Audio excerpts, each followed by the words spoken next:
thousands by my side. War between good and evil, watching our fists collide. Battle for our freedom now, to the streets we ride. Flags waving all around, pages full of pride. This is where we make a stand, no more give or take. March around the Capitol, storm the city gates. Putting pressure on their necks until the truth breaks. All walls of corruption, take out all the snakes. Star Spangled Banner, got it playing loud and proud. People from all walks of life filling up the crowd. Defend the Constitution, many warriors have vowed. Casting down any among us who have bucked and cowed. Enough with tyranny, we come to take our country back. For all citizens, white, red, brown, or black. Return it to a form of glory, fix their bloody crack on the crown. Fetch it down, it's going down.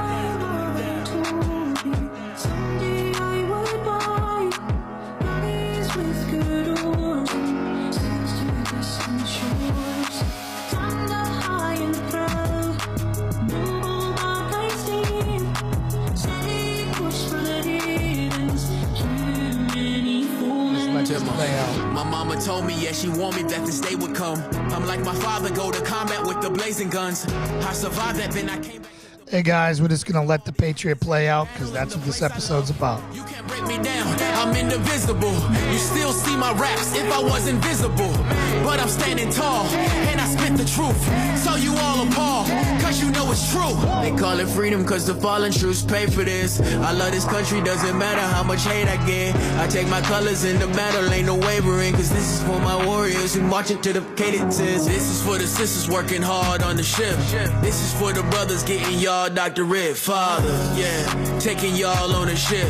Baby, tell me why it's off a deep Patriot. All right, hey everyone, welcome to Christian Warrior Talk. BYOB. BYOB. Friday. It's Friday, which means we made it through another week of the suck. And we actually had some good news this week, which is pretty rare nowadays. So let's get this started off right with a toast. Strength and honor. Strength and honor. Strength and honor. Another week. Strength and honor to you guys for making it through another week. Oh, man, that's some good stuff. We're drinking the Trump again. And Almost out. We got to go get some more stash. Yes, we do. Good thing it's in our backyard. Yeah, exactly. So, if you're joining us with a beverage of choice tonight, let us know what you're drinking, what you're cheersing with. And let us know if you can hear us on all things, all right? So our plan tonight is we're so pumped. We got the opportunity. I mean, all this stuff, everything's so crazy since we got back from Tennessee. But are you going to monitor chat? Can you monitor on both sides? Mm-hmm. Okay. And I can get rid of this. Volume fine, Brandy, salty, volume good, both on YouTube. All right, good. So since we got back from our trip to Tennessee, it has been crazy. So, and there's been a lot of God factor, what I would say, going on, meaning that, it's been good crazy. Meaning it's been good crazy. And like most things, when you put your faith in God and you put in and you do your part, right? We didn't lay on the couch and wait for everything, right? We went out and then, and went after it. But I kind of want to go over and recap how we got here. So we were going to Gatlinburg, Tennessee to check it out and scout out Tennessee as a place that we may want to move to.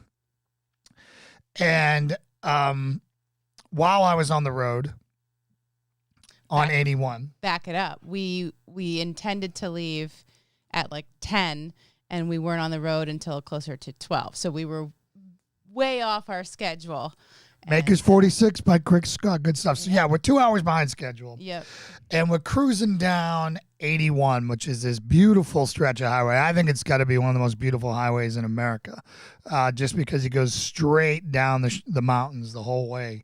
And we're in the middle of nowhere, and I get a call from a Boston number on my phone. I don't have a name on it. And it's somebody I haven't spoke to in 35 years, really. They started following the show, and we chatted a little bit, but him and his wife just sold everything, and they're on the road RV and, exploring America. And he's like, hey, are you on 81 right now in Virginia? I'm like, yeah. He's like, we're 4 cars behind you. And so, I haven't seen him since at least 30 years. Yeah. At least. Since, like, I think the last time I saw him was maybe when when I should have been in 12th grade, but wasn't in 12th grade. That's a different story. Yeah. So, they ended up dropping everything and coming with us to Gatlinburg, Tennessee to party. And while we're there, we're talking about music and, I was talking about the challenges. I had nothing to work out to and whatever. And he's like, oh my God, you got to hear this. He started going through all these people and I had never heard him. Like, man, I haven't listened to rap in years. He's like, no, bro, you got to listen to this patriotic rap stuff. It's really good. So he started to introduce me to it and I started digging into it. And I saw that this song called The Patriot got banned or whatever was going on. I'm like, I got to listen to this. And that's when I discovered Topher and the Marine rapper, and they were just amazing. Everything they did really spoke to my heart. It was all about God. I watched the video, big cross in the background. They're rapping from the base of the cross and talking about, military stuff and patriotic stuff and loving America stuff and not about how bad America sucked. But, hey, Will, good to see you. Yeah, he is great. And, so with, so I'm just like, man, these guys are really cool dudes. I'm going to reach out to them. Right. And I saw they were very reactive on their Facebook or on their Instagram account. So I started talking with them and they agreed to come on our little show here. We did that little reaction video. And that's right. And so we did a our Monday night dance party. Yeah, where we did a segment on it for Christian Warrior Talk. Is patriotic rap any good? And it was their stuff, and we were jamming out to it, and they saw it because we tagged them in it, and then they took that and they ripped it and they put it on their Instagram thing, and now we started getting followers, and I'm like, hey, do you guys want to come on and tell your story? And without hesitation, these two vets are like, we'd love to come on. And just humble as the day is long. You wouldn't know that they have the #1 single in the country right now, or I think in the world, I don't know. And just really down to earth, super supportive veterans. And then I started digging in on them, right? I started doing my homework on them. Like, all right, the cop in me turned on. I'm like, let me investigate these guys and see who they are. And I started watching stuff back 4, 5, 6 years ago from them.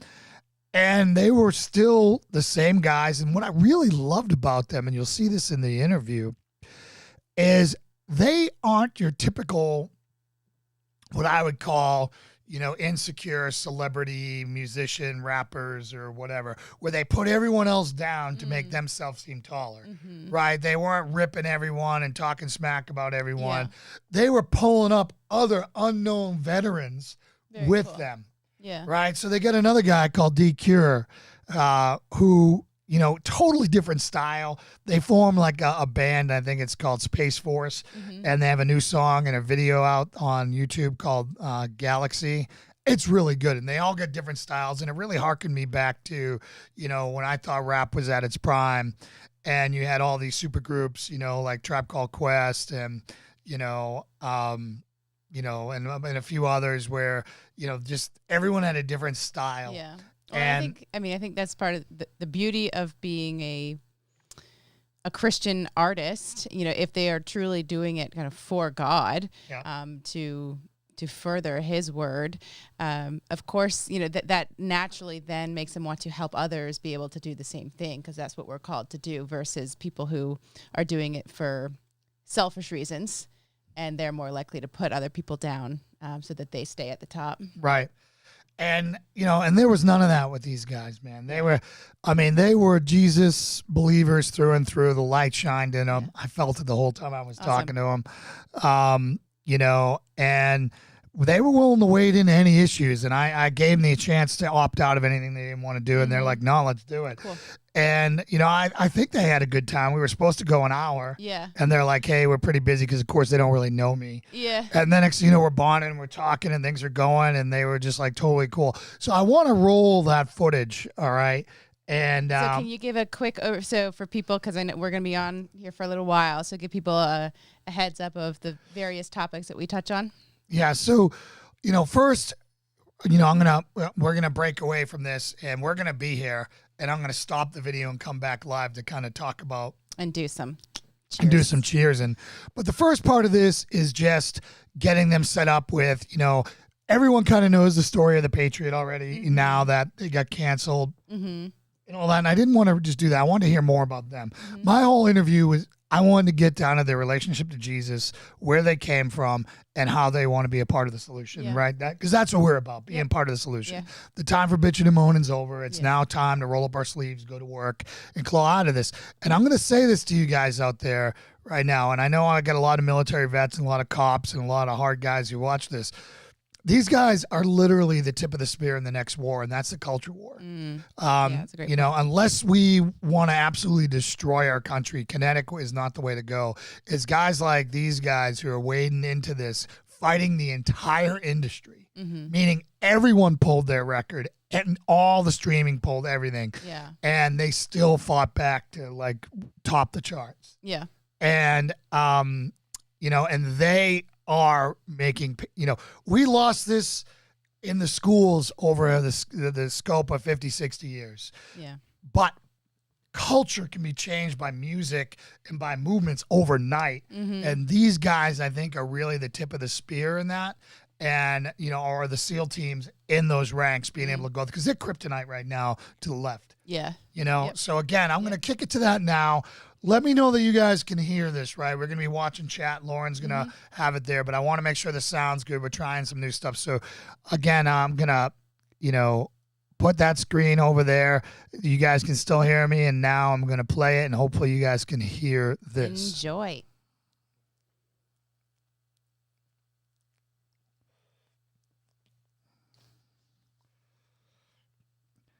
Let me know if the option's good or the volume's good, guys.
Talking. Oh wait, hold on. Now we're off mute because they weren't hearing anything there. Oh jeez.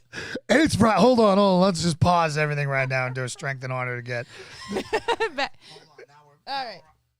It sounds like you are hearing. All right. So here we go. Strength and honor. Oh boy, guys. Strength and honor. Technology is amazing. Friday. The good news is the whole video is already up on YouTube. I just haven't published it yet, so. It's verified. It works there. We're just trying to give you guys a sample of it here and wondering why in the heck this ain't playing. So, yeah. So anyways. Well, anyways, I was gonna salute to my baby. Is that weird to cheers to your toddler? Yes. Because, she's been keeping me up, and I wasn't sure I was gonna make it tonight. Because she's not been going to bed. So she went to bed as planned tonight. So I was going to strengthen on her baby B, but I guess I shouldn't cheers to the toddler, but I'll cheers anyway. This is an excuse to take a drink, right? Oh, okay. Let's see if we can do this. Desktop audio. All right. Let's see if I can get this. Use default device. So what I'm hearing in here is not what they're getting? No, that's you going through the system. So I'm going to sit here and make sure that. Let me know if you guys can hear this yet. And I just fell in love. Like like I said, like you heard it on the track, but when I heard it just a cappella herself and it was a little bit slower, it just felt like an old lullaby that just put anybody to sleep. So I was like, man, I asked her permission. Could I, sample You guys vocals? can hear it She gave me now? permission, and yeah, and the rest is history. And like I said, Awesome. everyone's, All right, I'm gonna restart their video the now. key to a hit song. We got this, and you won't hear me anymore.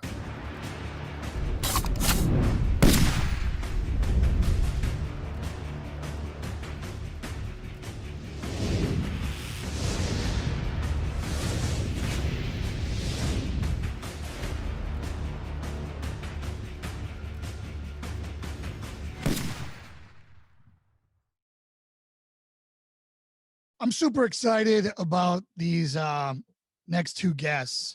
I hadn't even heard of patriotic rap a week and a half ago, and had some pretty great instances in coincidences to where I bumped into a friend I haven't seen in 35 years and introduced me to you guys. And I haven't had enough of you and your hit song, The Patriot, since. You guys are absolutely amazing. This is Topher and the Marine rapper, and they have the best song going on out there right now called The Patriot. If you guys haven't heard it, you will. And we're going to do everything we can to make sure that that happens. It is an amazing tune about patriotism, and it's got the sweetest hook of this Viking song from back in the day. Topher, if you found that, whoever, or Marine or the Marine rapper or TMR, whoever found that, it is magic. Yeah, I found that on TikTok, as people say, it kept trying to say, China owns TikTok, and then try to discourage us conservatives and Trump supporters to not use it. I'm just like, bro, just they got your data anyway, whatever. So yeah. I'm like, I stayed on TikTok. Actually, my biggest audience is on TikTok. I'm over 3/4 to 1 million followers over there. Awesome. And I saw this Natty Dread is her name, and she went super viral with doing an a cappella version of My Mother Told Me, which comes from an old Egypt poem from like the 11th century. So that's how old that poem and song is. And I just fell in love. Like I said, like you heard it on the track, but when I heard it just a cappella herself and it was a little bit slower, it just felt like an old lullaby that just put anybody to sleep. So I was like, man, I asked her permission. Could I, sample her vocals? She gave me permission. And yeah, and the rest is history. And like I said, everyone's, the key to a hit song is the hook. Yeah. Right. Because you got to hook them in. Yep. And then it's our job to finish up and keep it going. And so I knew once I had that, I had a good hook. Well, yeah, the way I kind of look at it is the hook is cover fire and your words are like sniper fire. Right. That's how I look at your guys' language, because the words you chose, and we're going to talk about this a little bit, the power of words, and rap more than anything else, because with rap, it's all about the lyrics. Right. And it's all about the power of words. And I'd like to get to that a little bit later, but I want to celebrate you and I want to salute you. We're actually going to be playing this tonight at 9:00, and we have a show that we do live called, it's Christian Warrior Talk, BYOB, and it's bring your own booze, and we have a couple drinks, we sit around and we cheers, and we do a strength and honor toast. And, I just want to give you guys a strength and honor toast, because you guys have won a major battle against censorship, against, against the restriction on freedom of speech. You won a battle for conservatives and for our culture everywhere. Strength and honor. Strength and honor. Strength and honor. Yeah. I mean, you guys are just absolutely amazing. So a little bit about your backstory, right? And a couple things. Actually, let me back up a little bit to your the hook. It sounds like a lullaby, but that is a Viking song through and through. The words to it, like, dude, I instantly knew all the words to it, right? I'm a Vikings fan. I've got it in my heart, the movie, the series, The Vikings, and they've actually used that in there. And like, noble bark I steer and hew many foam. And I'm like, yes, this is awesome. And it sounds so sweet, but it is awesome, man. And I knew you knew the power of those lyrics, man, because I saw that you were a linguist or something like that in the Air Force. So tell us a little about your backstory, how you guys came together and how you got into this. Well, honestly, I'll let you go first. Okay, so you're talking about the track itself, or you mean like how I'm talking about you guys. I want to know about you guys, the track. You know, I want to know what made you a rapper. You know, what got you here. I don't want to. I know everyone's story is their own saga, and it goes on a long time. But if you just think about, you know, what got you here and how you got here, sitting next to Topher, and Topher, you sitting next to TMR with the #1 song in the world right now, as far as I'm concerned. Yeah, it's crazy. So I'll give you an abbreviated version. So sure. Basically, so my name is the Marine Rapper, aka TMR. I spent 10 years in the United States Marine Corps as a combat correspondent. So I was a reporter for infantry battalions, just covering their stories, writing stories, and taking pictures on patrol. So I spent 10 years doing that. Then while I was in, I discovered that I kind of like had a knack for social media. Yep. And so once I started getting better at social media, I started pairing that up with my music and started releasing these like little snippets on Instagram. And as I did that, I started to meet like some really cool musicians and rappers who were also veterans. And one of those cool veterans was Topher. So Topher ended up coming out to California, and I ended up meeting him out there. I went to the hotel he was staying at, and we started like relationship, friendship from that point, and then just started doing tracks with each other just like over years. We've been making songs for years. So if people just go back and you search the Marine Rapper and Topher, you'll find other songs that we've done. Oh, I have. Yeah, this isn't our only song. People, this isn't a one-hit wonder thing at all. This is like, if you go look at that, you'll see more hits that we have, as well as we got some more hits coming out, but we'll talk about that later. But I met him in California, started the relationship, friendship, as musicians and things like that. And we just kept in touch. And then eventually we met this other rapper named D-Cure, and we brought him into the fold. And then we formed a group called Space Force. Oh, I've seen the video. It's great. Yeah, Space Force. And we have a video out now. It's doing pretty good. I think it has like tens of thousands views right now. It's called Galaxy. So you want to check out Space Force Galaxy. And Topher is actually singing on the hook. We'll put the link out there. We'll pond it out. I just was watching that the other day. And all your styles are so different in that. It's so amazing. Like everyone's so different in it. I love it. It just reminds me of some of the old collabs back in the like 90s. It was really good.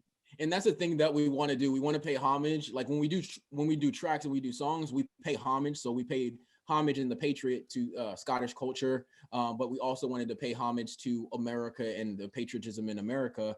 And then so like when we do tracks of Space Force, we pay homage to the old school rap, Beastie Boys, A Tribe Called Quest, things like that. But all the other great trios. But what we do is we just add a little bit of extra flavor, and we bring in the space aspect and the new school type of rap, and we bring the different styles, because it's kind of like, hey, you're going to like something. You're going to like Topher, you're going to like D-Cure, you're going to like TMR. You know, you have to like somebody. You know what I mean? You're going to like something out of it. And when we come together, it's such magic, because we're just three military veterans who actually have just a love for music and a love for the craft and a love for the art and creativity, that we came together and it just melded so well together. And we've been doing this for years, and finally we're seeing some success with the things that we're doing now. But that's how we kind of like came together, is through Instagram and internet raps and things like that, and just making songs. Like it comes to the point, here's something that a lot of people don't know. One, we're all like believers, we're all Christians. And then another thing too, that a lot of times we don't hear what the other person is doing.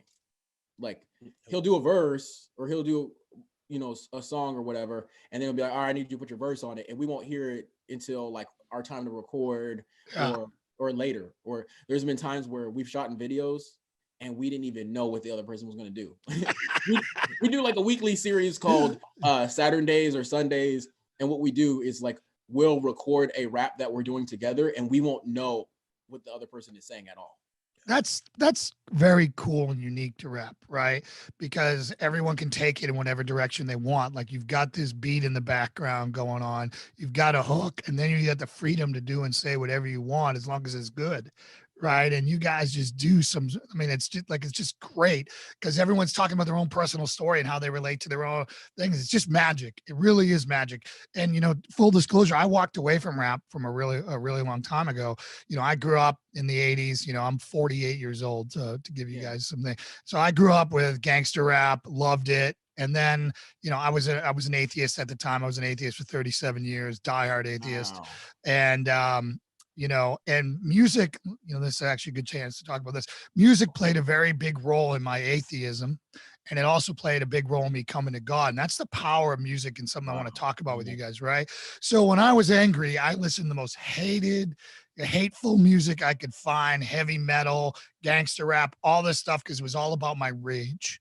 Right. It was all about my rage. You know, I grew up poor, you know, my parents, it's a long story, you know, inner city, you know, dropped out of school, fell in with the wrong crowd. It's a miracle I didn't go to jail. And then I was an atheist at the time. So the only thing I had to do is I was still patriotic. I grew up in Massachusetts, and back then they still taught real history. So I loved my country. I was in the birthplace of America, right?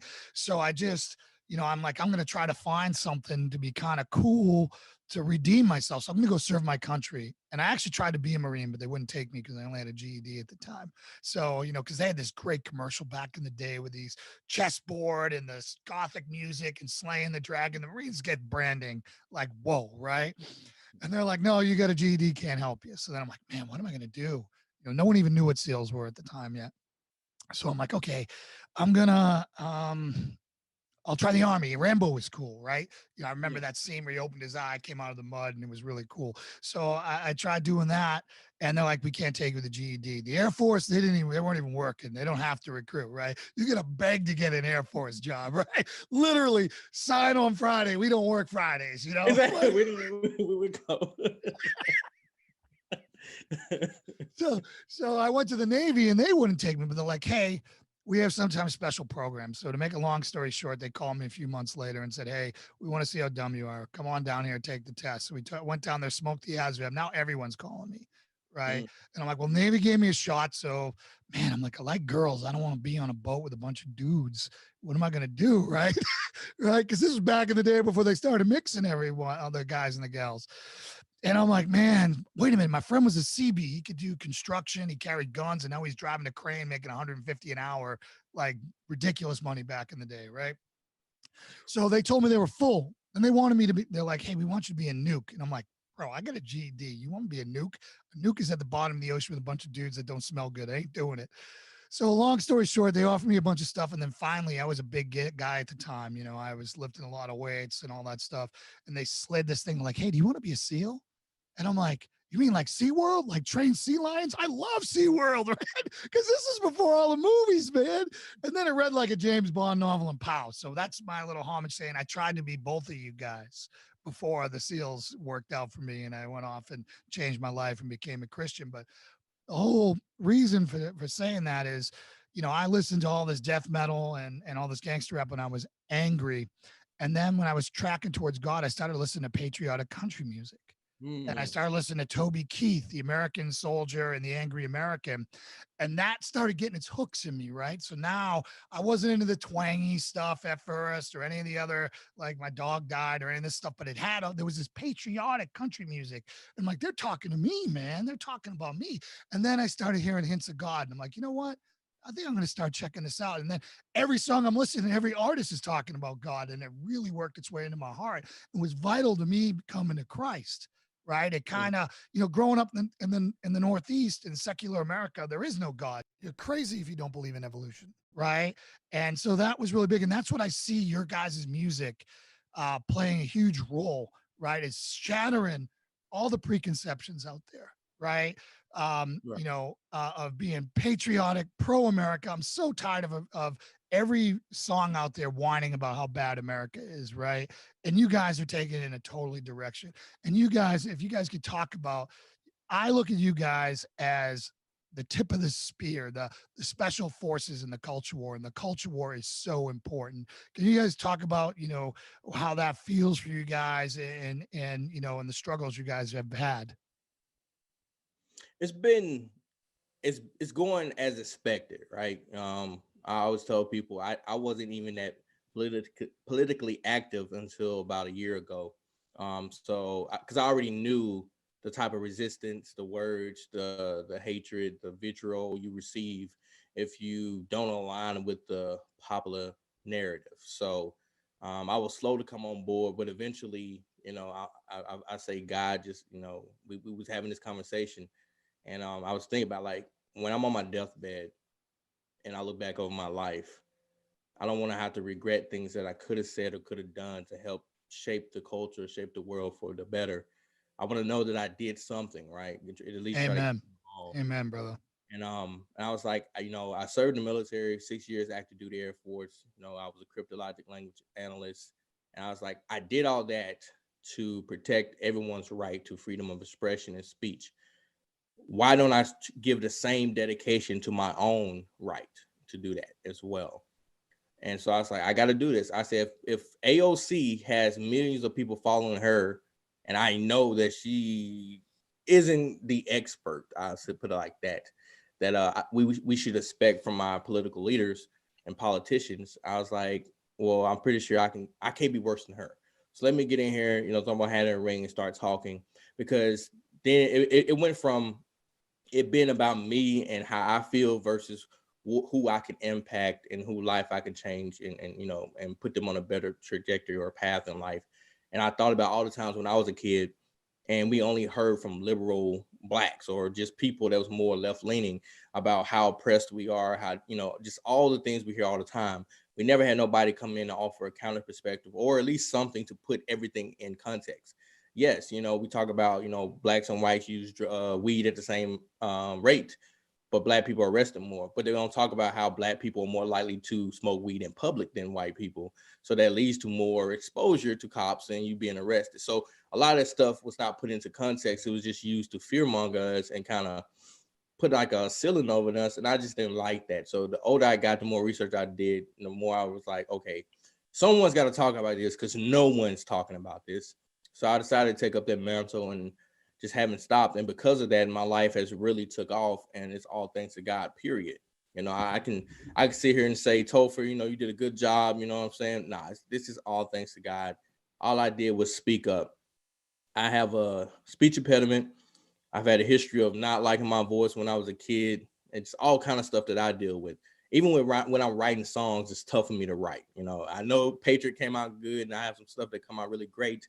But when it comes to other people that can just write verses all day, every day, that's not me. my mind just doesn't work that way. But so many times throughout the Bible, we notice how even during your weakness, God still uses those people because it gives him the opportunity to show just how powerful he can be.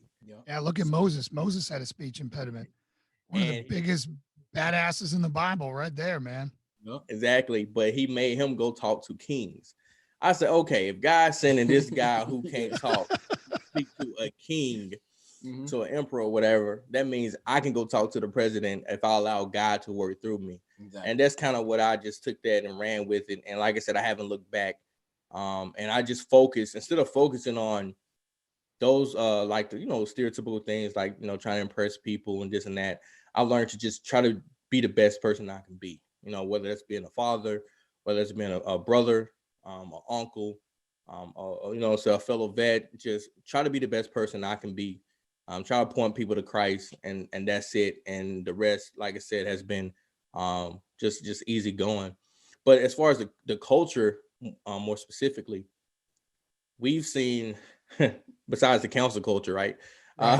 We've seen firsthand how it feels to be almost hogtied when it comes to expressing your beliefs and expressing your point of view. We didn't say anything crazy in this song. If anybody go back and listen to the lyrics, I mean, you could read it.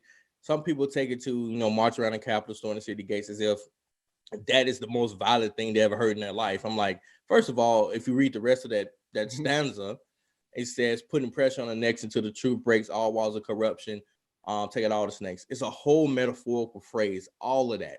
And even marching around the Capitol is not violent. It's literally our First Amendment right to do so.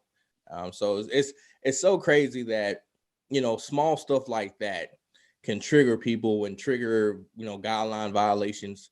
But when someone talks about, just offing somebody, beating somebody up, baby mama drama. Yeah, sex, putting holes in your shirt, drugs, all those different things, drugs, rape, all that stuff, and it's all allowed. And then you guys just get up there and say some patriotic stuff that obviously over half the country identifies with, and it's dangerous. But it's dangerous because you guys are their kryptonite, right? You guys know that. right? If I said all that stuff, they can call me whatever. You guys are kryptonite. You're untouchable. It's great. And you're fearless in it. And do you want to talk a little bit about that? Yeah, I mean, I just feel that somebody has to do it. Especially when I first got out of the Marine Corps back in 2014, I went through a deep depression for like almost a year because I didn't have an identity anymore. Because I was just a Marine, and then Yeah, that's I common. got out. I had no uniform. I didn't have a clean shave anymore. I'm just some kid on the street. I'm not anybody else. You know what I mean? I used to be like, oh, I used to get all these, thank you for your service, and you look sharp and all that. No one was saying that. I ended up hitting rock bottom. I went to work for Taco Bell for the second time in my life, this time as an adult. So it was just a hard thing until I looked myself in the mirror and I said, oh, you've been looking in the wrong place the whole time. You're looking around for a leader. You are the leader. That's why you can't find one, because you are a leader. You need to get up and be the leader that God made you to be. And so that's when I changed my mindset. And when I changed my mindset, I started changing my life and being a leader in everything that I do. So like when I went back to work at Taco Bell, they're like, you're a leader. Now you're the manager at Taco Bell. Like, when I changed my mindset, I ended up leaving that place and actually getting a better job. And now I have a really good job, like what we do. We're full-time now. But it was a mindset thing. And once you get that mindset and being a leader, you can do anything. You can battle through culture wars. You can get your song taken off and banned and stuff and still are able to make money and still keep a good head on your shoulders. You can deal with all the insults that you're getting. And it's kind of crazy because people look at, all the things that may be bad or something that might be questionable about a certain situation. Why aren't we looking at the positive and the good? For example, let me talk about the Patriot.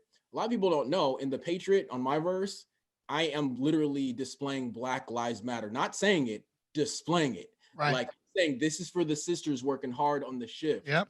I'm literally saying sisters because that is a nickname for Black women. Black women go to work. Yeah, I caught that. I'm talking about this is for the brothers getting y'all doctorate, Black doctors.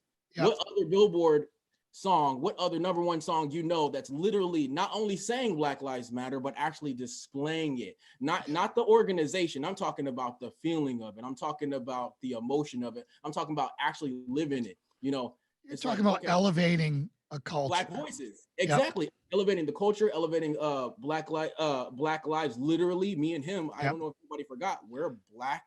What about our voices? You know what I mean? We have Black families, we have Black kids. Like what about our kids? What about our family? What about our futures? You know what I mean? Right. And so can I just inject a little something here? We're being the example, we're being the leader. Go ahead. So what I love about what you're doing, and I was wanting to talk about the verse specifically, you're doing mentoring, right? God calls us to mentor, right? We're supposed to, as men, we're supposed to be the spiritual leaders of our house, of our families, right? And what happened, I think, to us, where all this problem starts, is we stopped being mentors, right? We got so busy working, chasing the dollar, hustling, doing whatever it is that you had to do, entertainment, whether you're blowing 40 hours a week, paying attention to pro football or whatever, right? We stopped being mentors.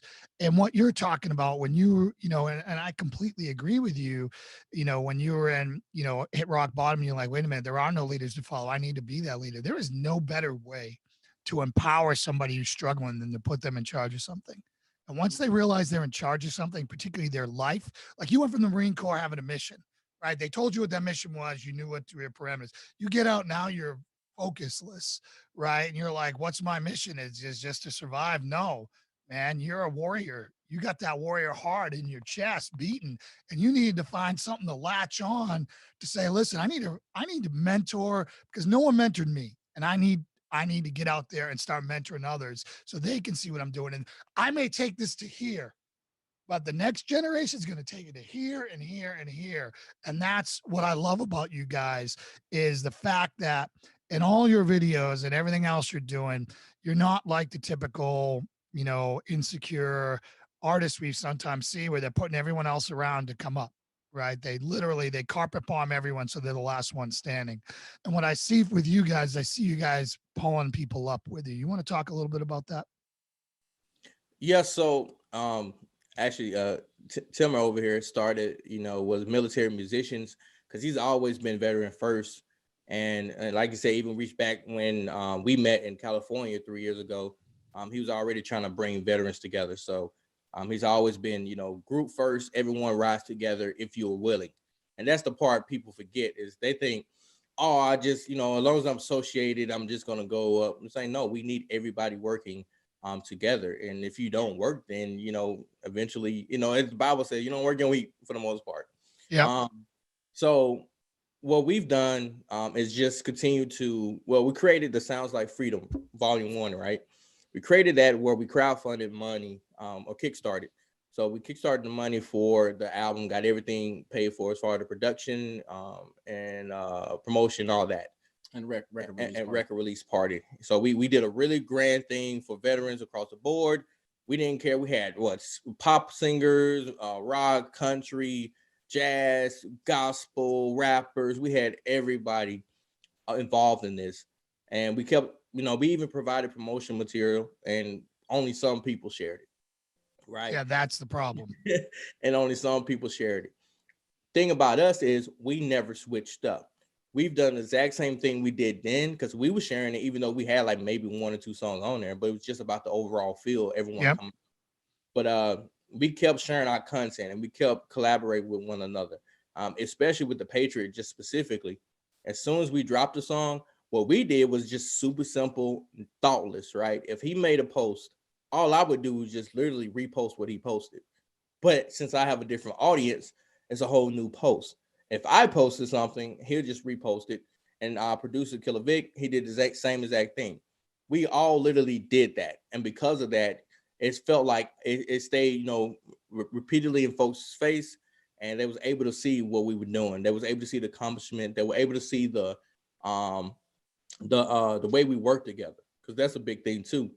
Because a lot of times you'll get on something and only one person promotes it, then you're like, okay, does the other person even like the song? Right.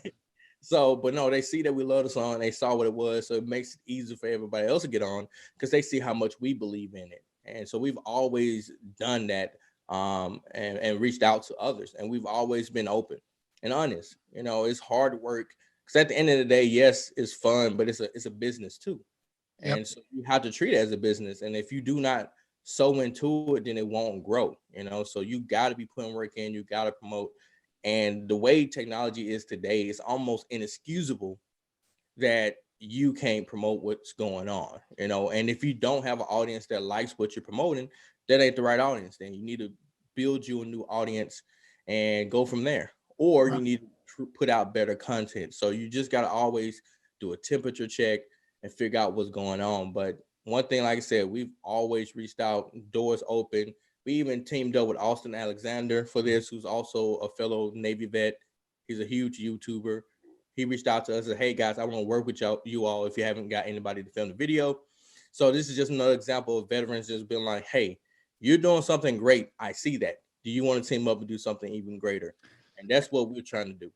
And I'll tell you what, you said it's inexcusable right now for, to not use all this stuff. And 75 to 80% of it was taken away from you guys, right? It was Instagram and Facebook and YouTube and deplatformed from all the music places, and you still grinded it, right? So many other people out there would have quit, throw their hands up, and just played the victim. And I love the part that you guys said, nah, nope, we're going to keep doing this. And the great thing is the veteran community really rallied behind you. And I think that is something that's great. And I think the Christian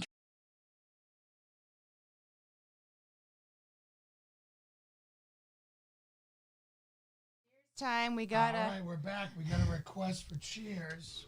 We're back. What are you guys thinking so far? Seeing comments that they seem like stand-up guys. Yeah, they're really cool dudes. So first, let's get a strength and honor in here. Strength and honor. Strength and honor.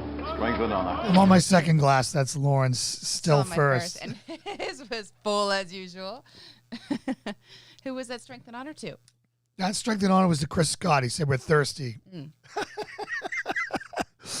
Hey, say Clinton, good to see you. I hope I said that right. If not, tell me how. So again, I was super impressed with the clarity at which these guys saw things. You know, I wanted, you know, like I with all my guests, I sit down with them and I say, hey, this is my intent. I want to help you guys. How can I help you guys? You know, and we kind of come up with a game plan on what to talk about. And, you know, we got to be careful being on the right now. They're looking for us to say anything, right? You say anything and they shadow ban you or they outright ban you. And then this was all for nothing, right? So we got on there and we said, okay, you know, we came up with a game plan and what we're, you know, kind of loosely framed out what we were going to talk about, not what we were going to say. Yeah. Yeah. Just subjects. And so Chris Scott's on his second glass. Sounds Well, like he's been, let's make it a third. Strength and honor. Strength and honor. Strength and honor. So again, really good stuff. And I, you know, and I am becoming more and more convinced that, you know, obviously we need revival to, you know, we need everyone to track back to God to take back this country. And I think that these guys and people like them, and there's Bryson Gray, who literally has the best song in Christianity as far as I'm concerned right now, called False Teachers. It's a rap song. I would love to get him on as well now too. Just literally calling out hypocrisies and contradictions and putting out the word. Like quoting scripture verbatim that's pretty cool. And getting out there and doing it. And so much Christian music does not even come close to that. Like they're talking about cars or smiling or whatever. And he is like, no, you guys are in trouble. You guys are risking going to hell. I used to rap for the devil, now I rap, you know, for God. And he just lays it out there. Yeah. And there's no doubt listening to 30 seconds of his song, what side he stands on as well. And I think this is all part of it. I think what it blew me away, and I talk about this later on in the interview, is I never in a million years thought it was going to be rap that came to do this. And I was kind of stupid. Yeah. Right? Because, you know, rap has always been macho. It's always been alpha. And it just needed a correction. It needed a 180-degree turn. It's so connected to the culture that we kind of ascribe to the problem right now. So thinking of it as the solution was a stretch. And it was absolutely amazing. And, you know, this is the type of stuff that we're seeing a song, right? Like we've talked for hundreds of hours on the air and we impact so few people, but we have a meaningful impact, you know, impact on the few that we have. These guys there are millions upon millions of people hearing their words. Yep. There are people in Sweden, because it's a Viking song, singing this stuff and getting more wired into that and watching the video and seeing the cross. So in secular Europe, they're seeing the cross, they're seeing these guys, and that can be part of the culture. That's what drew me in country music, drew me into Christianity. Yep. And these guys can be that same thing in our most broken of broken neighborhoods.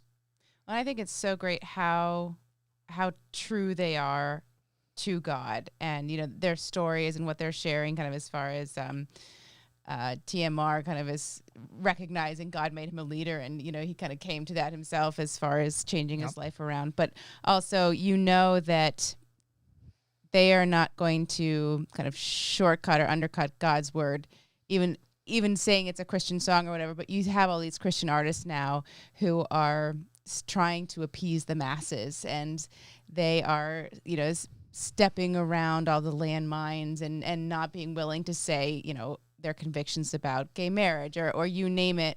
And I think, you know, we know their position and they're going to come out and speak truth for God. And fearlessly, right? I mean, these guys, you know, towards the end of the interview, I'm like, is there anything else you want to say? And it's like, yeah, we're not terrorists. Stop trying to tie us. Oh my goodness. Stop, like literally, yeah. You know, like the left is so in a frenzy to discredit these guys because they're so reputable. Yep. Yeah. You know, veterans, black guys, started off poor, have great skill, great potential, and they're not playing by any of the rules. That's what we all need to do, right?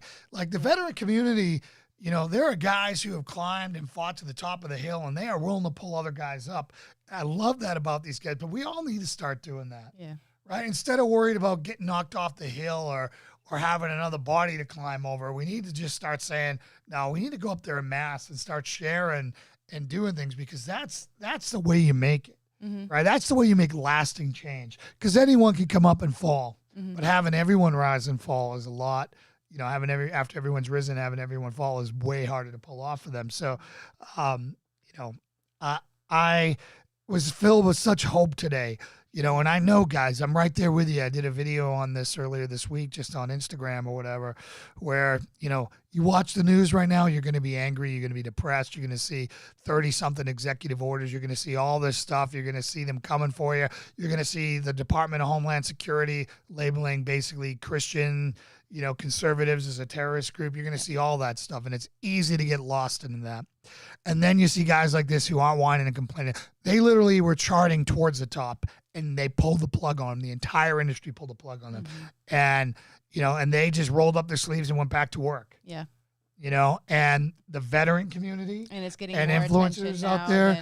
And like as often happens with cancel culture, backfires on people doing it. Yeah. I made a comment with him like, hey, you know, later on in the interview, I'm like, you know, thanks for coming on, you know, my little show here. Trust me, the cavalry's coming. Matt Best and Black Rifle Coffee is going to see this, and you're going to have, you know, an audience of 1 million and not my small audience. And they're like, whoa, what you do is important. You know, again, humble, shifting praise over.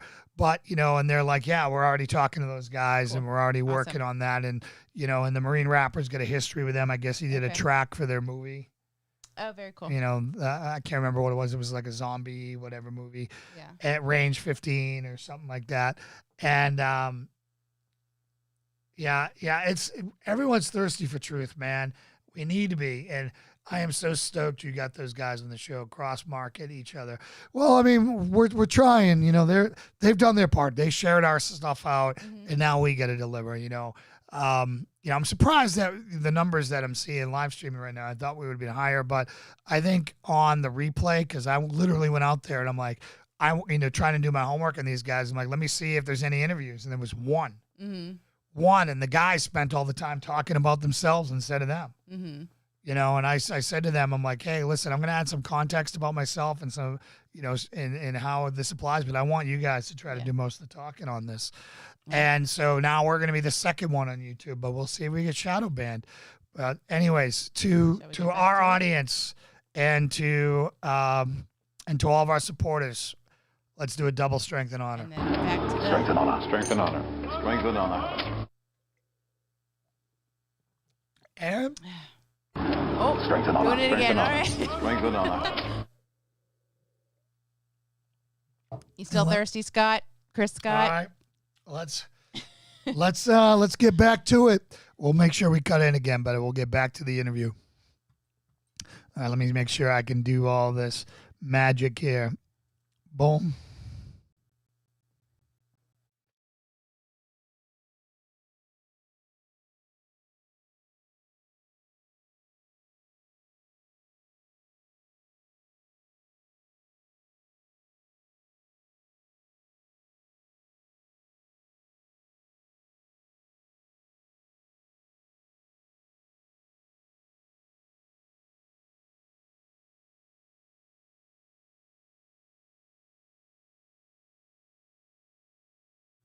We'll fix it. I don't know why I got to add sound to this each time, but it appears I got to right click and add sound. You'd think that they would know that we wanted sound.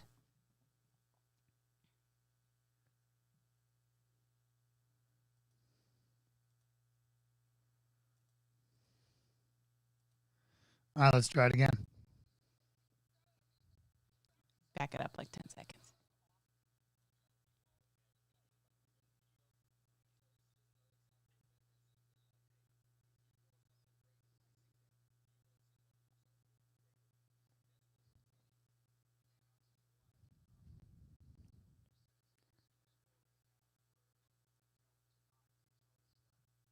What's going on with your screen?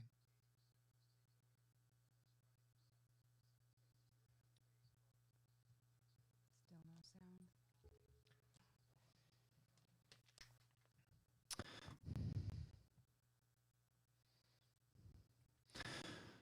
All right, I apologize for that. I have no idea why. Wait, hold on. Maybe it's right here. There are so many different components to this. I wish I was smarter for you guys, but you guys got to at least see the first half of this, and we'll finish it the rest with Strength and Honor. Right now, right after this, I'm going to make it public, the interview in itself. Without this part, it'll just be the part that you've been seeing on your screen. It's a little over an hour. It's great stuff. We'd appreciate it if you shared it. There's also some links in there for their videos that are absolutely, for their video swag, their, how to support them and all the other ways, because again, they're artists. Look at them, guys. They're in a very modest room. You watch them. They're not rolling in Benzos and Lamborghinis and all that stuff. These guys are scrapping it out to make it. And I love the fact that they are, is this thing on? Yeah. Hey, I'm still a knuckle dragging door kicker, and until we can afford like a smart sound guy to come in here, we're going to have hiccups like this. So I apologize when I try to get all this. I'm staring at it on the screen working here. It's just not working for you guys. So, that's the problem you have when you're doing live. If you guys do want some flawless video, we could take the live component out of this, and we could just upload like good quality stuff instead of what's the fun of that? We can't. Instead of all can't cheers with you all if we don't do that. Yeah, instead of all the warts and blisters that we have on this. But it looks like I need a refill, and we got to Strength and Honor this sound system right now. So yes. Does it deserve one? Well, I think you deserve a Strength and Honor for one, getting these guys on the show today. All right. I know that God had a big hand in that, but you took the direction and you made it happen. So Strength and Honor to you for that. Strength and honor. Strength and honor. Strength and honor. And Strength and Honor for you for often sorting out all of this stuff. Yeah. And technology sometimes has a way of getting the best of all of us. But yeah. Well, thank you. Miracles. And I appreciate it. Jonathan said no. Love the live. Right, Lauren? Triple thumbs up from Chris Scott. Enjoy the live gig. All right. Agreed. All right, good. So I'm gonna have a stressful situation here for a very long time. We just won't try to play other videos again. I'm sure there's a really squared way to do it. We learn our lesson on pausing and ruining a good thing. Don't mess with a good thing, right? That's once it's working, let it roll. But I missed you guys. I mean, honestly, with this social distancing Chris stuff, Scott was thirsty. I mean, this for some people, we've had listeners reach out to us. This is literally the best socializing they're getting right now. Yeah. And so, to 2021. Yeah, 2021. Strength and honor. Just when you didn't think that 2020 couldn't get any worse. But, embrace the suck, exactly, and power through it, man. We can sit here and whine and complain, or we can try to be the positive change, and that's what we need to do. So let's go over some what I call praises. So, for those of you guys know, we're on day like 25, 26 of the challenge, right? I think, yeah. And my workouts have sucked. Like, I haven't been able to get them in, but I'm still down over 12 pounds just doing the carnivore diet. And I feel good. I mean, I miss it. I'll be honest with you. I had a struggle day where, I had been flawless on my diet. I bled down 10 pounds quick. We went to Gatlinburg, and I enjoyed myself. I didn't go crazy, but I ate some great meals. Calories are in a G&T. Yeah, well, I did definitely slam some G&Ts. Many G&Ts. Yeah, they're double G&Ts, and it's all. So anyways, we did some, we lived. And then we came back, and I'm like, ooh, this is going to be bad. I got on the scale. I was back up to like 296. Mm-hmm. And then, today I was 288.4 or whatever. So the magic of the purge, people. So I went back down to straight carnivore. But some days went by, and I was like, man, this just doesn't, But the other thing is you get old. As you get older, it don't drop like it used to. It used to be, man, I cut carbs and I'll be down 20 in 2 weeks. Mm-hmm. That's not the case anymore. Not when you're not as active as you want. And I'll tell you, since I got back, I've had a ton of stuff to do. bound to this desk. Like this desk is 16 hours a day to me, and I just got to make sure that I get up and work out in the morning. If it doesn't happen in the morning, it ain't gonna happen. It's just hard to do the morning when you're up to 2 in the morning. The nights are early mornings themselves. Yeah. So again, no excuses. But the great thing is that my walk with Christ. So out of 4 things, fitness,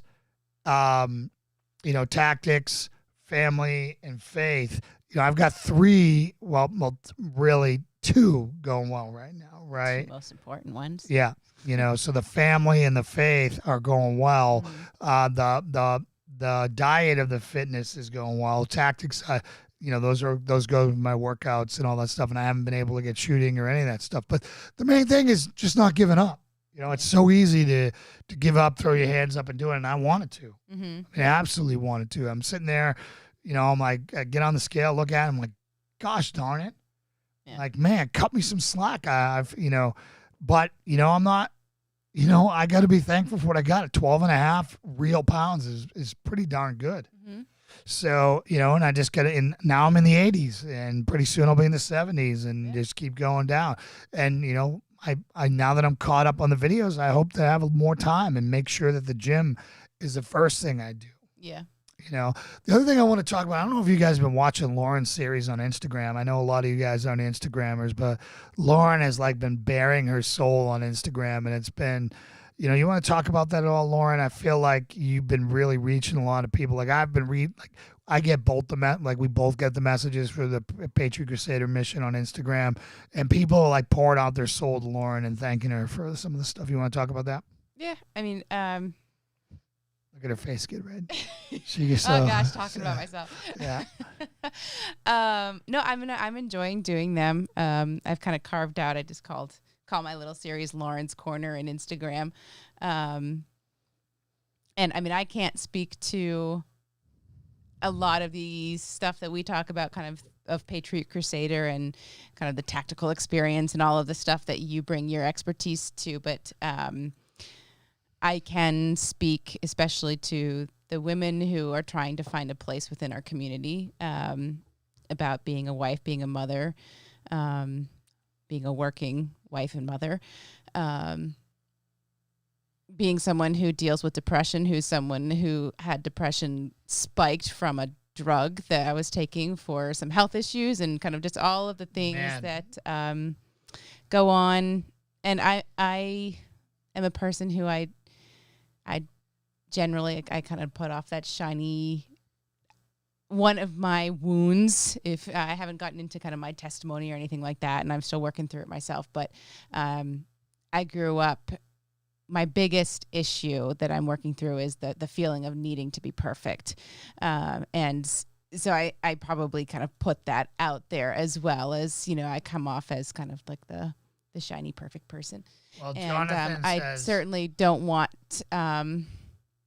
I want to show people that that's not the case, because I think that's often what helps people who can relate to perfect. And I'm breaking up with perfect, and I'm finding a lot of, even if no one watches the videos or one person watches the video and it helps one person, then it's helping me I enjoy talking about them. Well, I'll tell you what, being vulnerable is the key, and you nail it. Like, knowing you and loving you and you being my best friend, I know how shy you are, and I know that this is your kryptonite, and to watch you get so vulnerable and to do it for others has been, it's just made me more fall in love with you more, and just appreciate your inner strength, so to Lauren. Strength and honor. Strength and honor. Strength and honor. You better kill that. Oh, okay. Glass one down. Don't worry, I'm we also got a not whole a new drinker, bottle. guys. So it's through Patriot Crusader Mission on Instagram, and the videos I do are the IGTV length one. So you can find, I have a little series, Lauren's Corner, on our Patriot Crusader Mission IGTV. You know, so the other thing that we put up is we put up a poll, like, because you guys are awesome and because our community rocks and because you guys are Patriot Crusaders and support us, we unlocked the community tab on our YouTube. We hit 1,000 subscribers, which is a big benchmark for us. And we got our community tab, and I posted a poll on what type of content you guys wanted to see, and there's some choices up there. So make sure you go there and fill it out, because that'll be the stuff we do. Like this here, we just call this our, you know, this is our vlogging, our, you know, our Christian journey, as well as, you know, getting Ken and doing Christian talk and how-to guides on, you know, how to do things as a Christian. But there's other things that we wanted that we're willing to talk about. You know, I've got millions of dollars of training and experience that I'm willing to share. I know there's a lot of guys out there already doing it, making a lot of money. So I just want to do what our audience wants us to do. You know, if you want to, you know, hang out with the Jason and Lauren show, we want to be with you guys. And you know, so again, we just really promise not to, you know, ever forget you or not listen to you. We want to make the content that you guys want us to do. And when I find something compelling that I think may save a life or any of those other things, I'm going to do it, you know, just because I want you guys, I want to protect everybody who watches this show. I mean, we pray for everybody that watches this show and supports this show. I mean, literally in our prayers, we're there. And for those of you guys, yeah, Ken Graves coining Biden was pretty good, Chris Scott. He started off with Obama, and then I was like, I think you meant the Freudian slip. He's like, well, the Biden administration.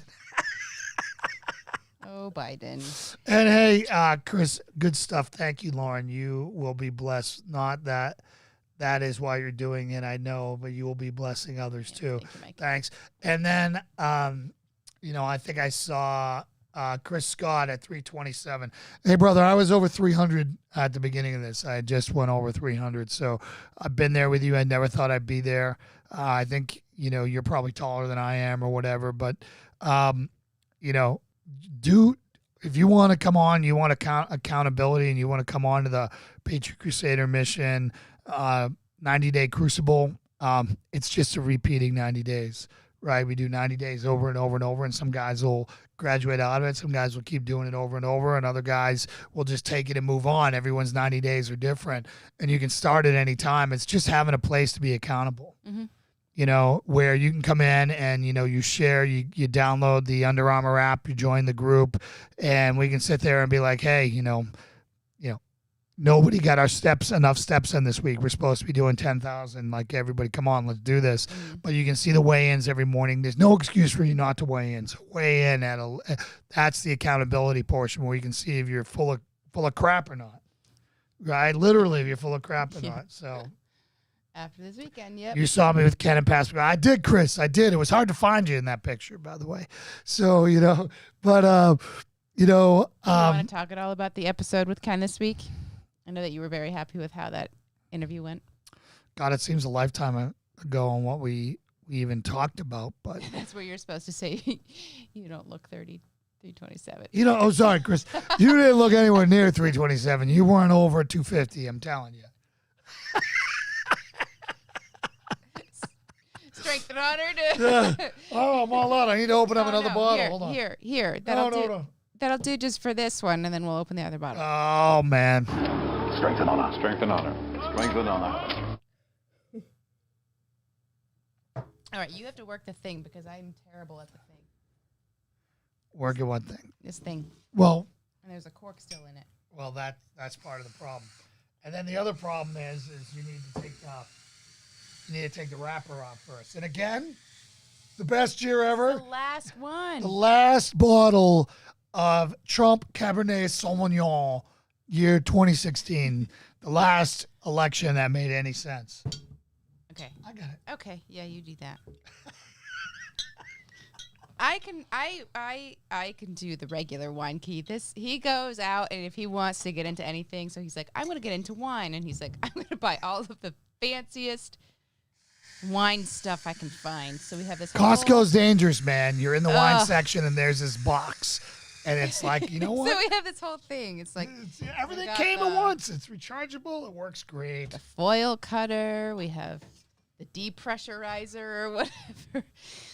We got rebottling stuff with this, so, you know, it should be good. So where's the pourer? Here it is. Yeah. And then we got an aerator, right? Right there. And right? guess what all came to Gatlinburg with us? All of those things, and here's our Trump wine glasses. So, All right. whereas for the lady. You got to hold it up to aerate better. Oh, sorry. I just don't want that cap to go out and go all over $1,000 equipment. So, you know, that wouldn't be good. Actually, this would just be a keyboard, a mouse, and possibly a soundboard that we haven't figured out. It's not like when the dogs knocked over a really expensive camera. It's not like one of our dogs knocked off or a $1,500 camera, which is why we still don't have two cameras, like, you know, awesome angles popping back and forth because, you know, I'm so technically proficient. More buttons. We couldn't even get a video to play. Imagine with two videos. Hey, Captain Caveman, it's good to see you, brother. It's good to see you. You know, I don't know if you might want to rewind a little bit to catch the interview with Topher and the Marine rapper. The preview. The preview of the interview. It was intentional. The teaser. Yeah, I mean, as soon as this goes live, I'm going to premiere that sucker so everyone can go watch it over there.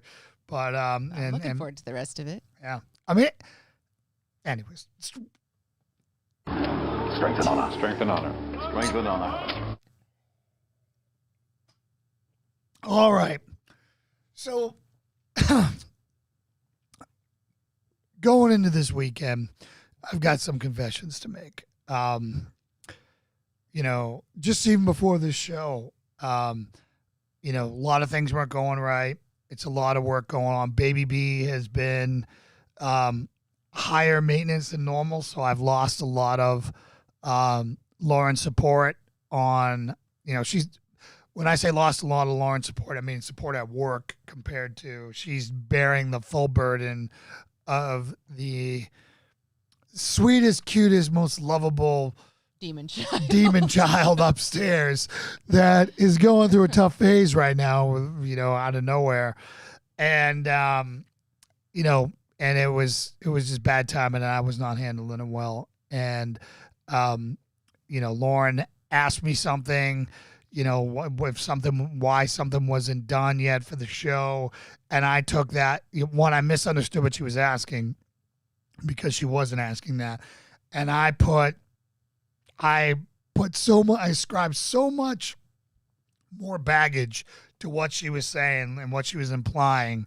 When I'm down here, you know, I was like, she's saying this, and this, that, you know, and like that. I've been messing around. I haven't been busting my butt since go, that I haven't been doing all the tasks that go into putting something like this going, the social posts, the thumbnails, the tagging, the SEO, you know, you guys wouldn't believe the amount of garbage that goes into doing one of these things. And when she was like, you know, why isn't that done? Or what happened? She said, what happened? And I'm like, what happened? And I just blew my top. And I'll tell you what, I knew I messed up the second I blew my top. And, you know, and I mean, I didn't yell at her or call her any names or anything like that, but she walked away, went upstairs, came right back down, and I immediately apologized and realized that. And, you know, I'm like, this is what I heard. And she's like, that's not what I said. And that's not even close to what I meant. So, whatever that's worth, if that's going on in your world, or if you can relate to that story, just realize it's recognizing the mistake you made, apologizing, owning it, and hopefully you have a good and forgiving wife who's walking the Christian path, who will forgive you for your inequities, which I do. Thank you for sharing it. I mean, your apology was obviously immediately accepted and forgiven. Well, I just think so many people, like, they see us and, you know, on camera, we you know, I mean, I will not lie, we do not argue a lot. We don't, we have a very blessed marriage. And I think, you know, but we don't ever let anything grow. Mm-hmm. Like, we don't let a cancer grow. When there's a cancer, we, you know, there's been times when I'm like, hey, something's going on, and I'm tapping you on that shoulder. We need to talk about this. We need to fix this. We need to figure out what's going on. And then there's times where I'm retreating and you're coming after me to address it. Yeah. And then you're like, why did I teach you to communicate so well? Yeah. Leave me alone. All right. Strength and honor. Strength and honor. Strength and honor. Strength and honor. So you're going into this weekend? So you made this little confession. So we've been doing a lot of stuff about fitness, and we've been doing a lot of stuff about, working out, God time, and all that stuff. And I don't really feel like we spend enough time talking about family. Yeah. So we just had a great time with Topher and the Marine rapper, and we're gonna let that work its magic this weekend. And I'm gonna spend some time with my wife and my kid. And I'm going to plug in, and we've already made a date night for tonight, and we're not going anywhere. Tomorrow, yeah, tomorrow night. Tonight's you guys. Tonight's you guys. Tomorrow, we're getting takeout food, and we're going to sit in front of the fireplace and just chill. My God. Chill. When's the last time we did that? And we're not going to be able to do it very much because we got a lot of work to do in the house. Yeah. We're going into a very busy, deliberate season. With getting the house ready to put on the market and all those things. But tomorrow and Sunday, it's just us. Just us, and I just want to focus on you, baby being God, and set time out. And, nothing extraordinary. Let's not make it a process. Let's not make it a production. But let's just be present. Yeah, well, because we just did this trip to Gatlinburg, and that was supposed to be, like a little weekend vacation or whatever, and we came my back birthday smoked. trip, and I'm sure you guys can relate. You go away with all these great intentions of kind of a relaxing trip, and it's that whole concept of staycation is a concept for a reason, because I think everyone comes home and it's like, I need a vacation for my vacation. Yeah. It's like you don't sleep so well. I mean, this one, I was still dealing with some emotions. I was coming off the Lyrica, so my brain was still all screwed up. And just dealing with emotions, because we were more than a birthday trip. It was like are we moving to Tennessee trip? And dealing with the reality emotions of that.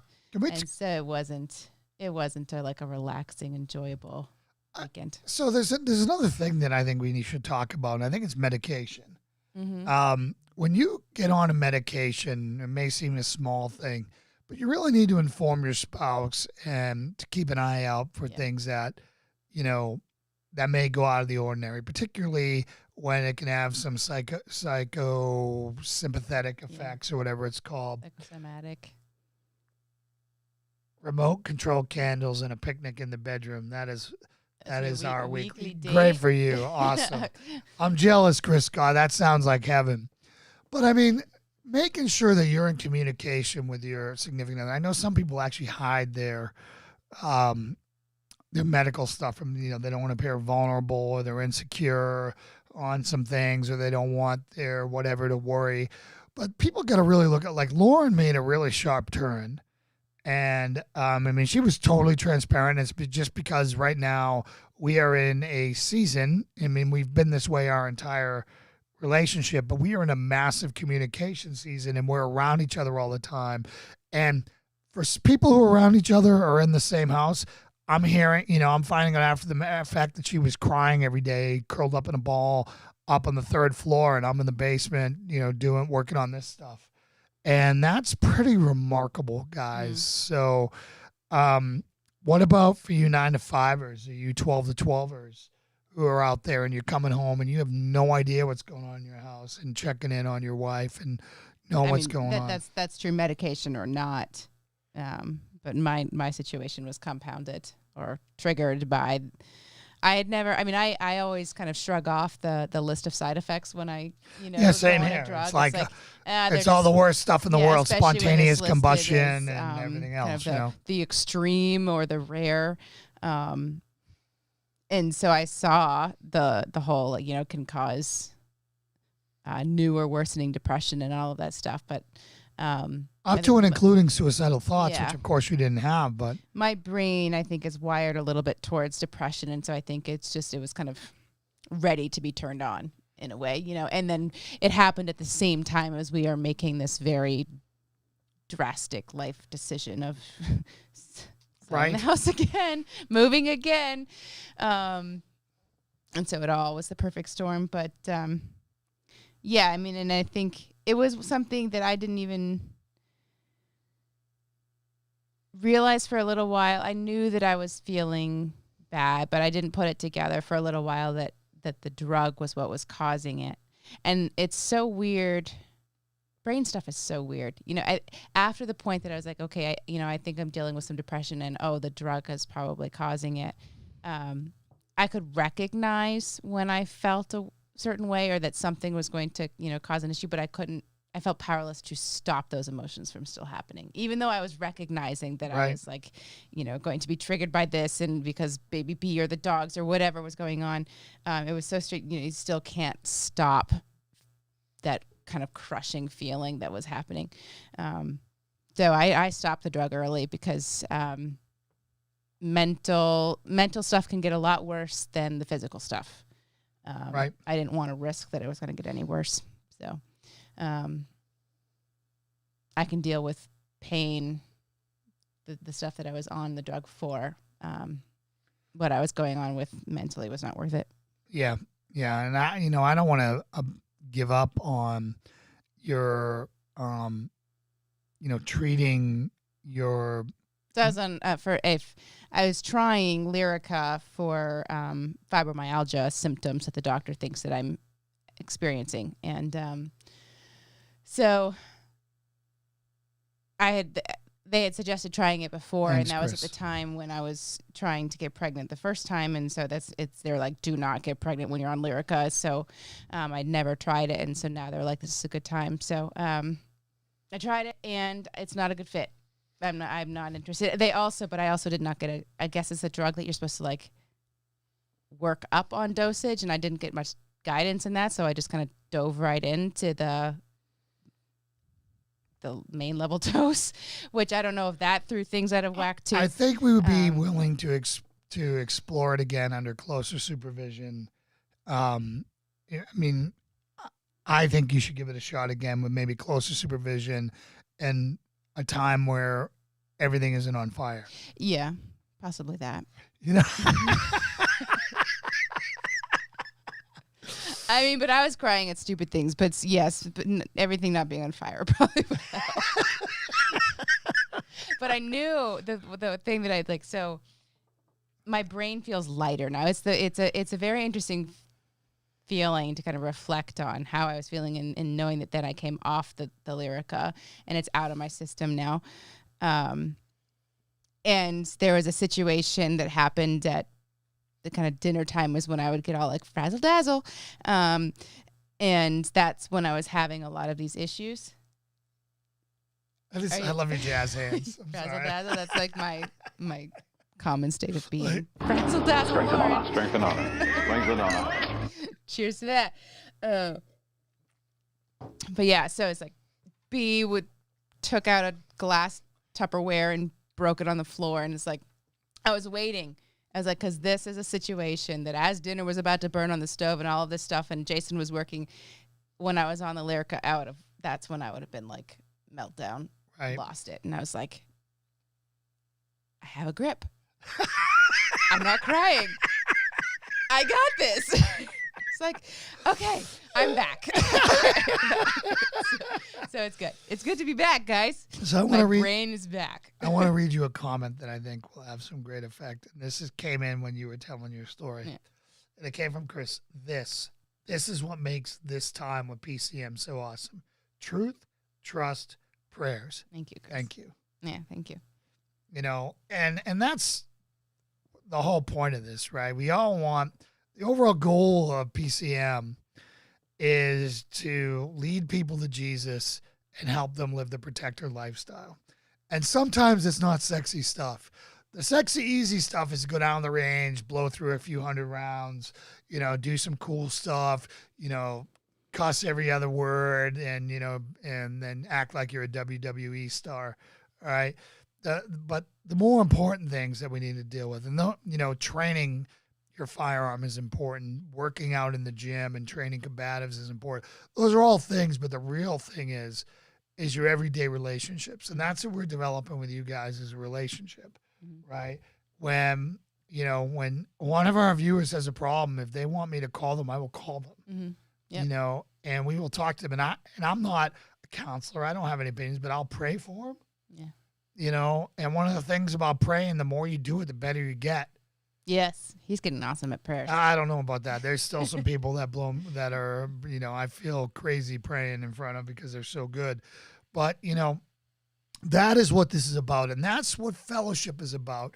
And in 2021, when everyone's spread out and we're all, you know, being looked at as, you know, terrorists and, you know, and if you gather, you're irresponsible because of COVID, maybe, just maybe, our fellowship is this for now, or part of this. Now, if you got friends and you got fellow Christian warriors local, get with them, invest in them. All right. One of the number one things I get on Lauren about, and it's something that is one of my strengths, is I am willing to invest in other people. Meaning I go out of my way. If I've got 30 seconds or 5 minutes of time, I pick up the phone, I call someone who I haven't talked to in a while, and I invest in them. And I don't. And then I'm like, I don't have any friends. I don't have any friends. Yep. Yeah. There's a reason. Yeah. Well, it's all about it. Like friendship is very rarely convenient. Yeah. Right. It's very rarely convenient. And it's about going, you know, it's always easier just to stay in your house and just do your thing. Mm-hmm. But you got to make an effort to be a part of your closest inner circle's life. And there are people who won't return, and those people get cut out. Mm-hmm. Right? You got to do it and invest with the people who invest back with you. Yeah. But I encourage you to take a chance and start investing in people. And the more you invest in people, the more they're going to become a part of your second family. Mm-hmm. Right? We don't have family. Right? We don't. I mean, that's the sad. We got family up in Maine that might as well be on Mars, and we're in a really awkward stage with them right now because politically they're opposites to us. So we can't talk about anything, but they're here for us to make sure we don't fail. They're supportive. But there is not community. There's not a friendship. There's not a friendship, right?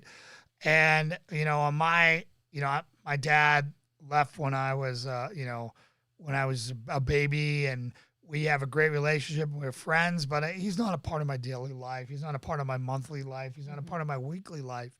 So again, we don't have a lot of family here. So we've chosen to invest that time with friends. And I'm always jealous when I see, and one of my best friends is online right now. I don't know if he's still here, but it's, Mike on here. And, Mike's always, every holiday he's got a full house full of family. He's got all this stuff. And a lot of that is not as pure as the driven snow. There's drama in and around family, and there's all that stuff. But, it's a testament to who he is as a man. And that's why, I'm so glad that we're restarting a family here. Mm-hmm. We've got baby B, and we're working on another one, and we've got you guys.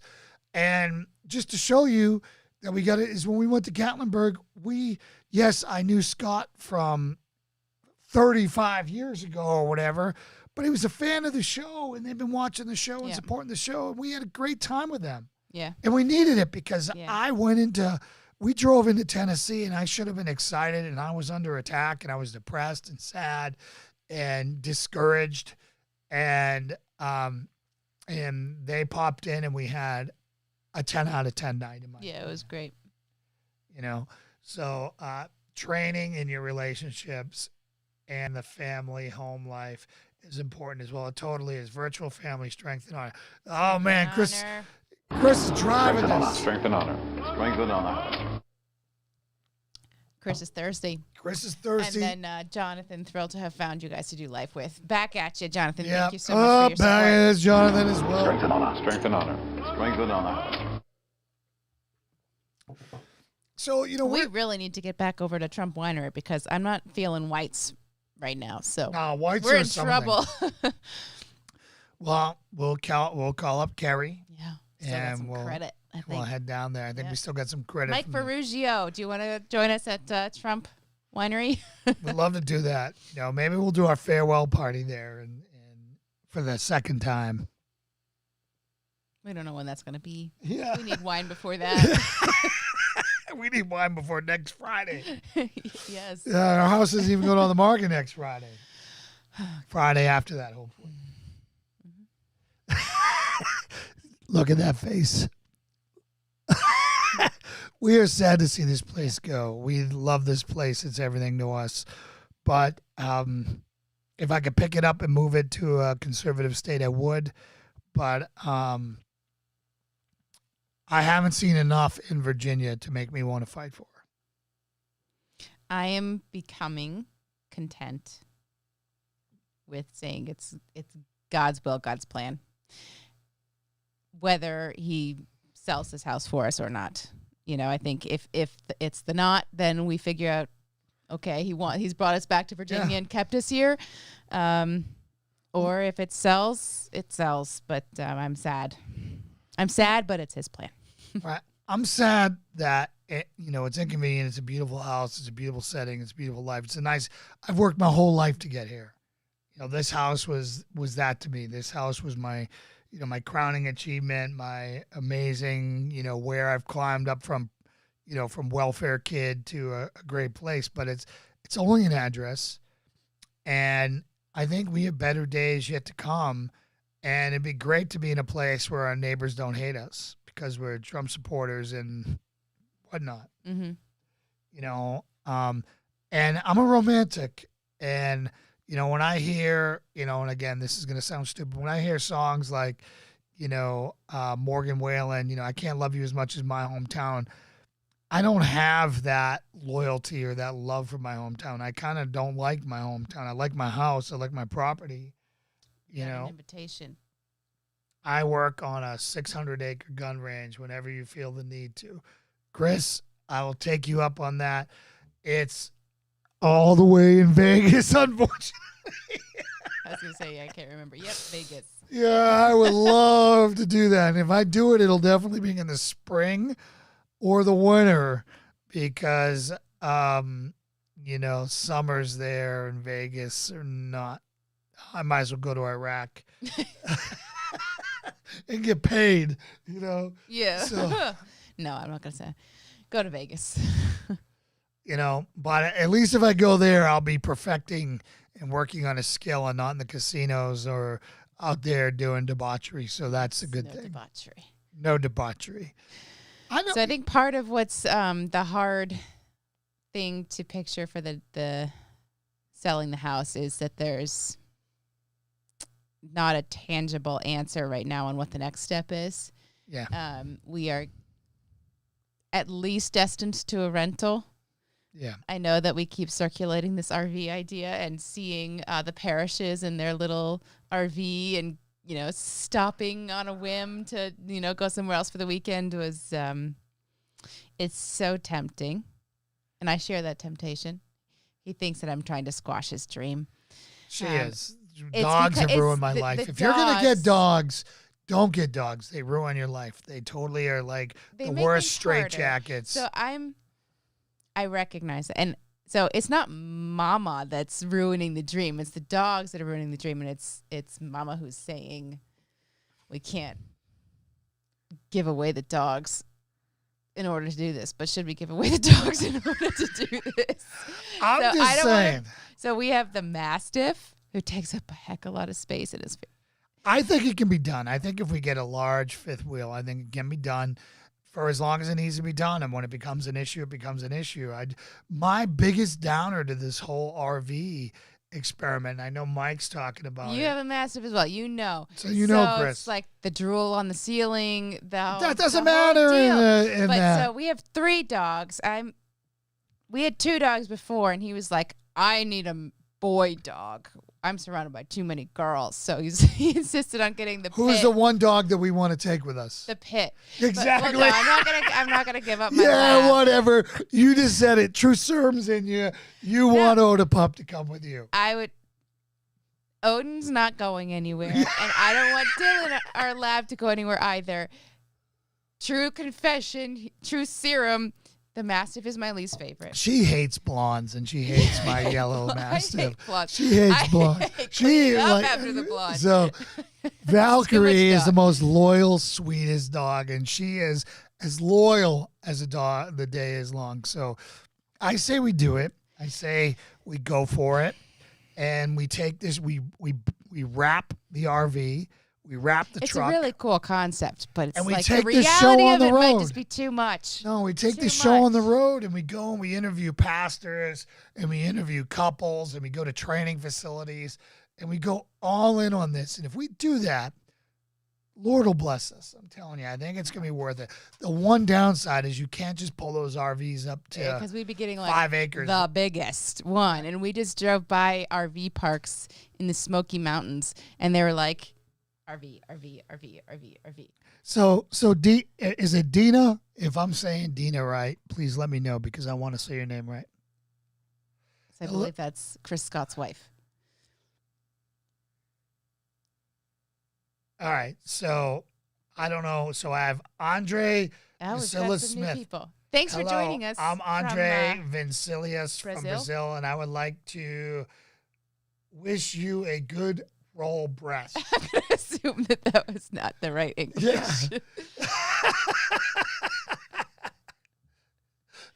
So I don't know if good roll breast was the right way to go, but I'm assuming it was with good intentions. And, Thank you. Strength and honor. I would love, strength and honor, good roll breast. Strength and honor. Strength and honor.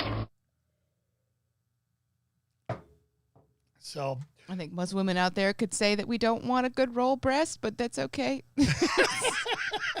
yeah, I don't have no idea what that is, but it sounded good. I like rolls and I like breasts. So, good roll breasts. Good roll, good breasts, right? All good. As long as they're separate. Yeah. Yeah, exactly. Sometimes they get a little bit Exactly. John is like, Brazil is best for USA. Yeah, Brazil. Our nanny is from Brazil. We Our- love her, our so nanny's- she's the best. Strength and honor to I have anyone yet from to meet a Brazil. Brazilian that I haven't loved. Yeah. Like, I had like one of my earliest encounters when I was still a knucklehead and I was in the Teamsters Union, loading trucks for Jordan Marsh. I'm gonna go a little Boston there. Teamsters Jordan Marsh and this guy Franz, Yeah. and he was Brazilian and he was a hard worker and skinny dude, hustler, like meaning good worker, and he was salt of the earth people. And everyone from Brazil that I've met has been like that. So. Yeah. Our So- nanny's the best. Carol. To Carol. Oh, to Carol. That's the one part. Strength and honor. Strength and honor. Strength and honor. And our friends. All right. We're So hoping- we don't speak. Yeah, you guys, we got, holy smokes, we've been invaded by Brazil right now. We've got a whole bunch of Brazilians in here talking, Cool, and have that's at it, cool. guys. We're just not gonna understand. Just enjoy the chat, and it's all good. Soccer and football, we might disagree on that. I don't watch grown adults play sports anymore. I used to be that guy, and I used to focus on American football and hockey and all that stuff. And then I realized that focusing on my family, God, and my friends was more important. But, some people can do all of them. I just couldn't. So, again, that's not – sorry for the joke. Could you send a hug to my cousin who's watching? His name is Migo Zai. Hey, strength and honor to you. Strength and honor. Strength and honor. Strength and honor. Strength and Making honor. this so I can go quicker. Whatever it takes to get Lauren to drink her glass. Like, What? your volume didn't go down. I took a sip, I promise. She's busted. Look at how red she just turned. No, I took a sip. Her I'll eyes take are it out. watering. Yeah, your eyes are watering. It I means. swallowed. I took another one. I'll take another. All right. So her mom was the keg stand champion at University of Florida, Miami, Ohio. Ohio. Yeah, Miami, Ohio. Miami, Ohio. Yeah. Lauren cannot take 2 gulps of water to save her life. Oh, I can't. Hey, Andre, guys. you have nothing to apologize for here, man. We're all about loving Jesus and helping each other grow to that and being protectors of their families. So you're more than welcome to come on over here and have a good time with us. And that's particularly what Fridays are all about. Yes. Friday's about celebrating another week, making it through, and being blessed to still be here on this earth to move on to the next week. So Your name is Thomas Trapano. Ciao Bertaldo. I know I say this every time you guys go live, but we would love to have y'all in upstate South Carolina. I promise y'all will get used to the heat and humidity. I'm fine with the heat. Jonathan, that's actually, it's not out of the question. So South Carolina is really it is on my mind. It may not be where I originally thought, which would be the Traveler's Rest. I would like to look at the west of that state, closer into the Rockies. Not in the Rockies. I wish it was the Rockies. Smokies? But into the Smokies over there. I'm all about it. I've seen some temps over there and some climate over there that I like. It's just not going to be the great city of Greenville. But who knows, as this podcast grows and as and as everything keeps continuing to change, all we really need is a great internet connection and an airport. So, what do you guys think? Do you think that podcast on the road in an RV? Yes. Okay, let me lay this out for you. 2 adults. 1 would be about 2-year-old at that time. Possibly pregnant. 3 dogs. A business. 2 businesses. And he wants to fit the gym in there somewhere. Toy hauler. How great is it? So should we do it? Well, it sounds awesome. I think Should we we should do do it? I think we should. Okay. So the Mastiff likes to try to eat little dogs. The Pit sucks at walking on leash. He takes and the you for a lab walk. barks at everything. Yeah. So we're going to be so much fun to live next to in a little RV park. We'll be all right. We're going to say, listen, when we go to check in, we'll only go to places in off season. Be like, put us at the far end of the park. Right. It won't be good. Right. Right? I mean, this is the only way you're ever going to make it back to Maine. I've told you I don't care.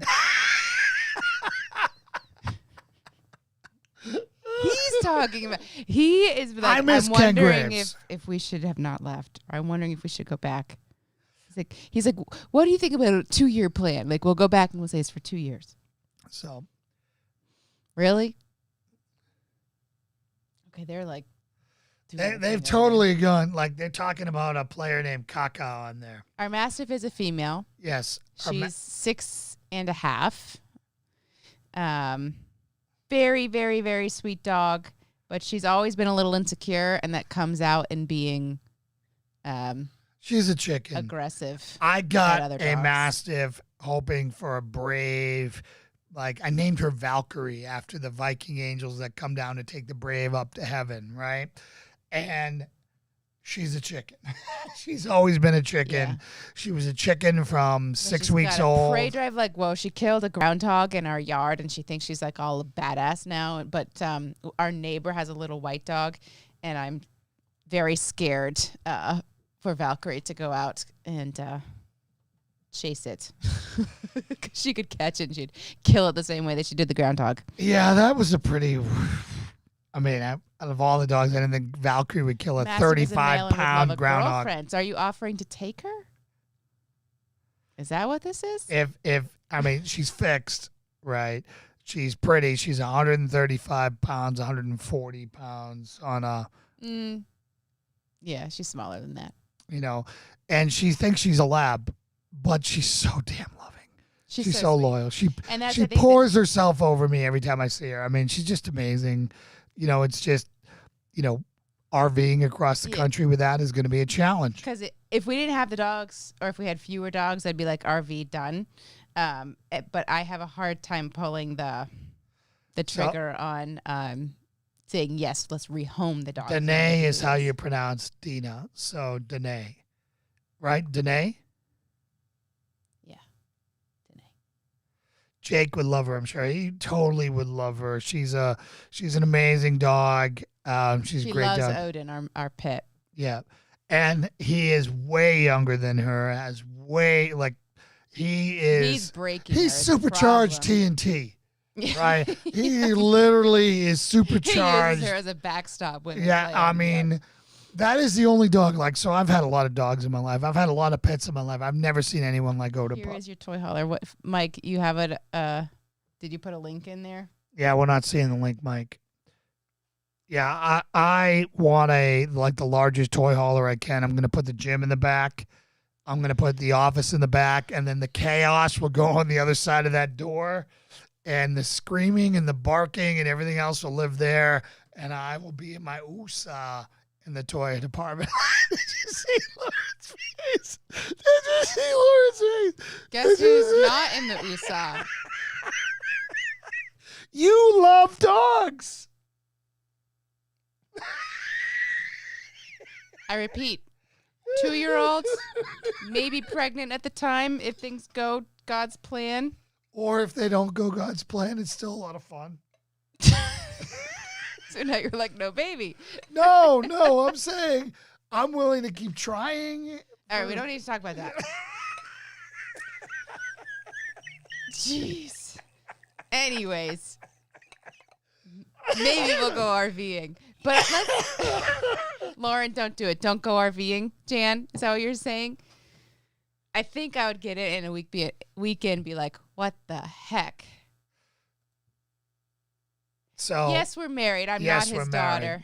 Yeah. Thanks for noticing the age difference. Strike one there, brother. Awesome. Posted twice, sent a text. Strength and honor. Here we go. Strength and honor. Strength and honor. Strength and honor. For any new viewers out there, there is an age difference. That's okay. But we are married. And we've been together how long now? It'll be 5 years in May for marriage. And who proposed to who? I proposed to him. That's a very and then long. he proposed back. I couldn't rob her of that. And Jan Ferrugio and Mike Ferrugio and all. All right, you're out. Yes, do not go RVing. Yeah, I'm waffling on that one, Jan. I think that you're probably the one that's got the common sense there. I mean, we understand it's going to come with some challenges, but it's, so there's a couple of reasons why to do the RVing thing and what we're talking about doing. One is it's going to be easier on the ego to handle to go from renting an amazing place with mountain views and a adventure versus to an adventure versus. But we have seen some pretty good rentals in Tennessee. We have seen some horse properties and stuff. That's good. I'd rather 18 acres. Congratulations, Scott and Danae. So, all right, yeah. So I mean, we are kicking it around, and we wouldn't be doing it like a lot of other people where every other week you're going someplace. We would drop roots for a place, really explore a city. Have some fun, go through some training courses, explore some things there. And, maybe Tennessee isn't the greatest place. Right now, if I had to choose where I was going to drop my stakes, Johnson City, Tennessee, or somewhere in South Carolina. I'm just not sure South Carolina is as red as I want it to be. South Carolina? Mm-hmm. Yeah. The fact that they're calling that a battleground state gives us freaks that me out. opportunity to explore and learn about an area as well. So that's the benefit to not being able to dive right into buying. Yeah. Is that we're going to force to sample because, we've talked about this already. If we had been able to buy right away in Maine, we would be there. We might be like, oh, what the heck are we doing here in Maine? It just goes to prayers, right? It goes to really down to prayers. So if God answered every single one of your prayers that you ever had, you'd have a pretty darn miserable life. Right? I think of all the things I prayed for over my life, and if I got all of them, I would not be where I am now. So Jonathan is feeling pretty confident about us moving. The KOA in North Greenville has Perry written less than 10 minutes from the NC State line. Incredible views of the Blue Mountain Ridge. It's done deal. I have you guys as neighbors before 2022. How much space do they give the RVs in this KOA? Are they like parking lot sardines in there? Because that's the part that's like... That's the part that bums us out, Jonathan, is that, if we could pay more to have like an acre or whatever, or acres, but they stack them in there like cordwood. Or like if we knew people around the country that had property that would let us just park on it, guys. Yeah. If you guys have property and you want a big old RV on it for a couple weeks at a time with some dogs, let us know. You know, and the other thing we looked at was like buying some land just to park the RV for time. So a home base to set up a garage and a deck and some things so you could kind of pull it in, have a home base, and then when it's time to go off on an adventure, you back it in, hook up the dually, and you're off. I think it's badass. Get rid of some dogs. Is it bad to say that we want our dogs to die yet? Oh my! You just said that on YouTube. I just want to put that out there. Not before their time, but if it was their time, it would make things easier. I think they'll be great. I think we just started off right. We do Maine for the summer for our first trip, right? We'll be at Calvary Chapel, hanging out with Ken, learning from Ken, hanging out with all of our peeps, having a great time, right? And then as the weather gets horrible, well, that's not as bad of an idea. The buying some property and parking it, Mike, is that what you're saying? It's not as bad of an idea? That's exactly what we're thinking about. The problem is then you have like a little parcel of property that you... Well, it's fine. You know, if you build a garage with an apartment over it, you can rent it out while you're gone. Yeah. And it would pay for itself. And then you got somebody in there watching it while you're gone. We could rent it to people who would watch the dogs while we were gone.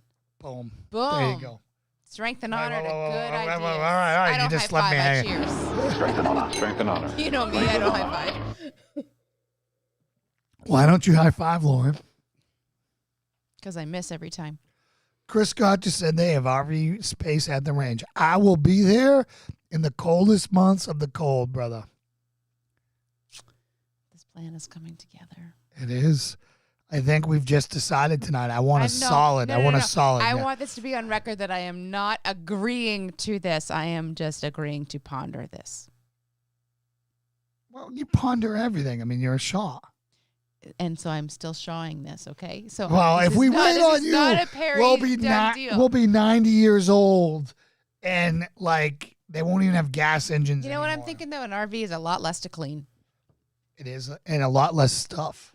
And a lot less stuff. You're gonna have to get rid of some of your shit. We would sell all but our prepper gear. Which is like everything you own. That doesn't mean anything. He's like, maybe I'll fit into these clothes from the 70s again. I was in grade school in the 70s. Those are the clothes that I have. Well, yeah, exactly. You still fit in your like 11th grade or your 10th grade and 9th grade stuff. Okay, the 90s. The 90s. Yeah, well, if I fit in the 90s stuff, I'd be feeling pretty good right now. That's why you're holding on to it. Exactly, because it's there. It's my goal. My white Francois Jabot jeans in the are waiting. Apocalypse, I'm going to lose a lot of weight, and so then I'll fit into my skinny day clothes. Yeah. So Salty Sam said it's time to get light and Mobile Eiley. Strength and honor to Mobile Eiley. Maybe those are exclamation points. I can't tell. Can you tell? Mm-hmm. It's a mobile. All right. So I was like from here with a little bit of wine. I was like, it's Mobile Eiley. Yeah. Strength and honor. Strength and honor. Reading. Strength and honor.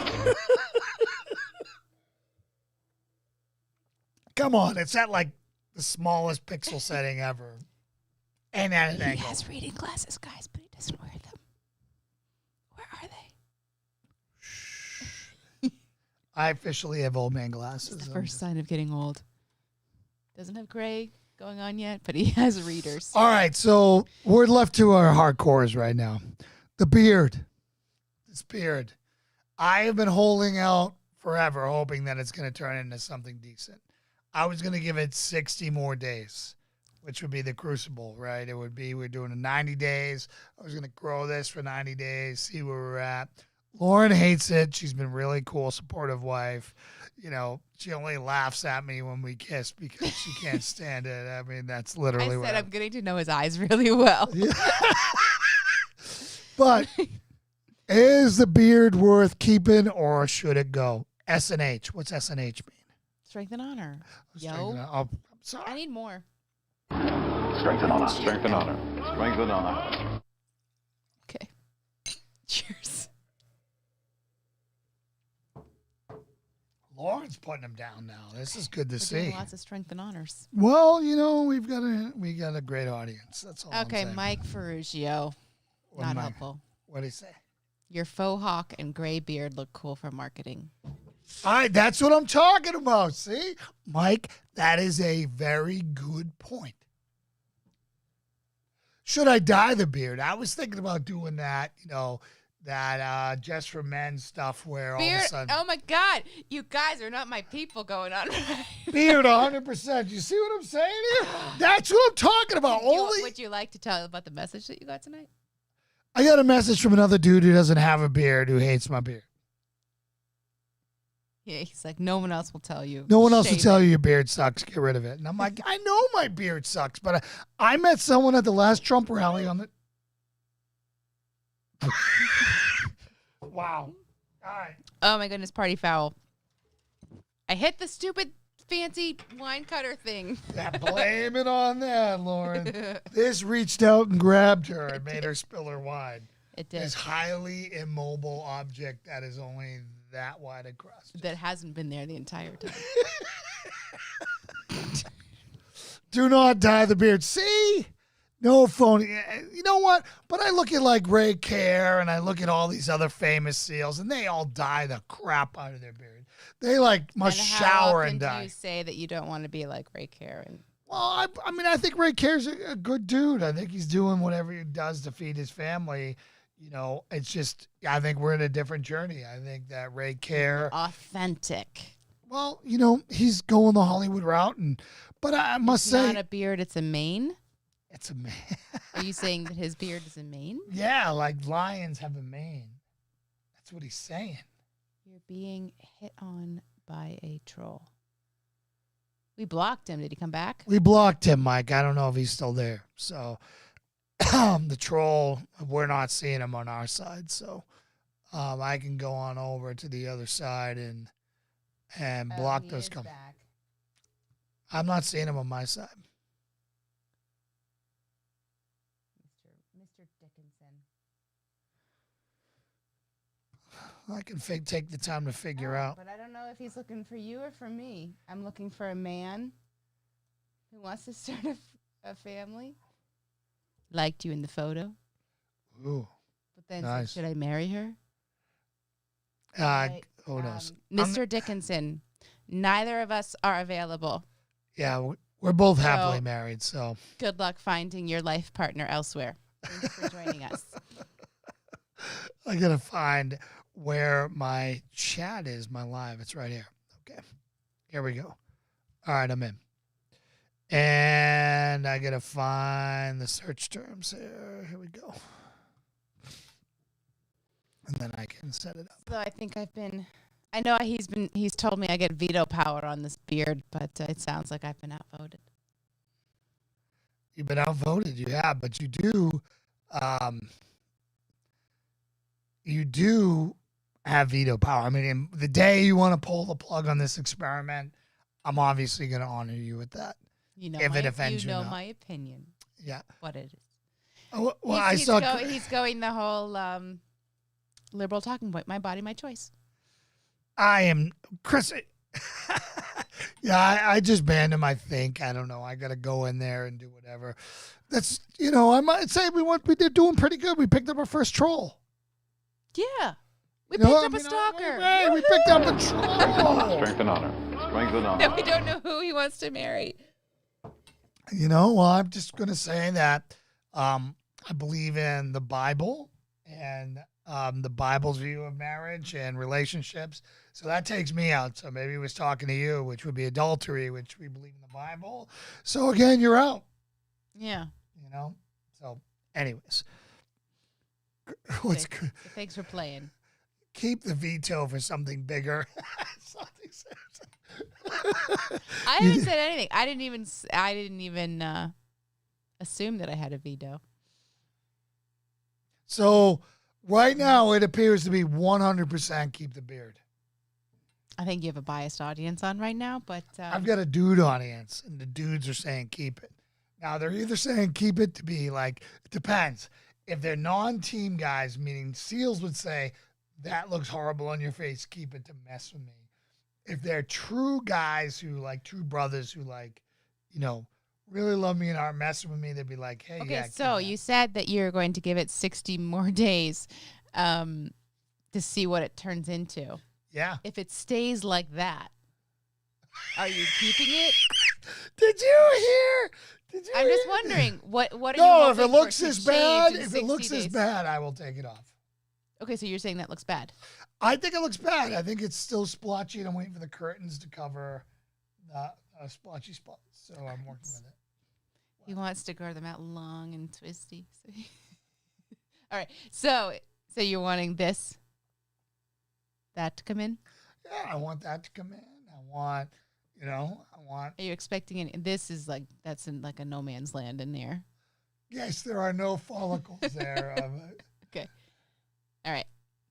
I'm just wondering what the bar is as far as your decision. The bar is if this turns into an organized beard here, because I grow it out long enough here, then I'll keep it. Okay. If you keep it, you have to promise me something. What's that? Stop touching it so much. It's my bedtime, family. 0500 comes early. Have a great weekend. See y'all next week. Thanks for joining us, Jonathan. Thanks, Jonathan. We always appreciate you. And just know that Greenville or somewhere around Greenville is possibly in the cards. Even if you guys are a battleground state, which I want to flee. Yeah. I never want to be in a battleground state again. If his beard stays like that, make him shave it. I'm not going to make him do anything, but he can make that decision. If he makes that decision, I will support it. If the only two ladies watching this program right now is one is you're participating on it, and Jan. Actually, we have Danae. Is get rid of the beard. I'll get rid of the beard. It'll be a sad day. It'll be my 50th attempt at growing a beard. It has made progress. It's connecting in ways that I've never thought it would. The romantic music starts playing. It's connecting in ways you never thought it would. I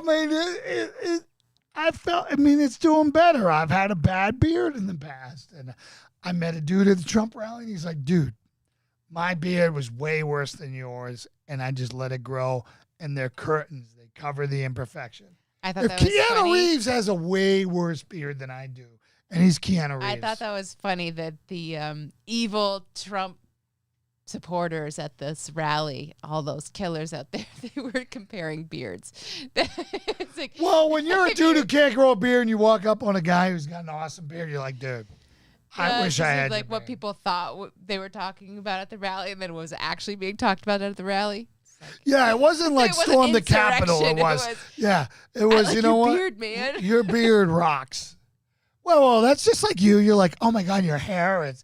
It's that the perm is so good. Your curls are so bold.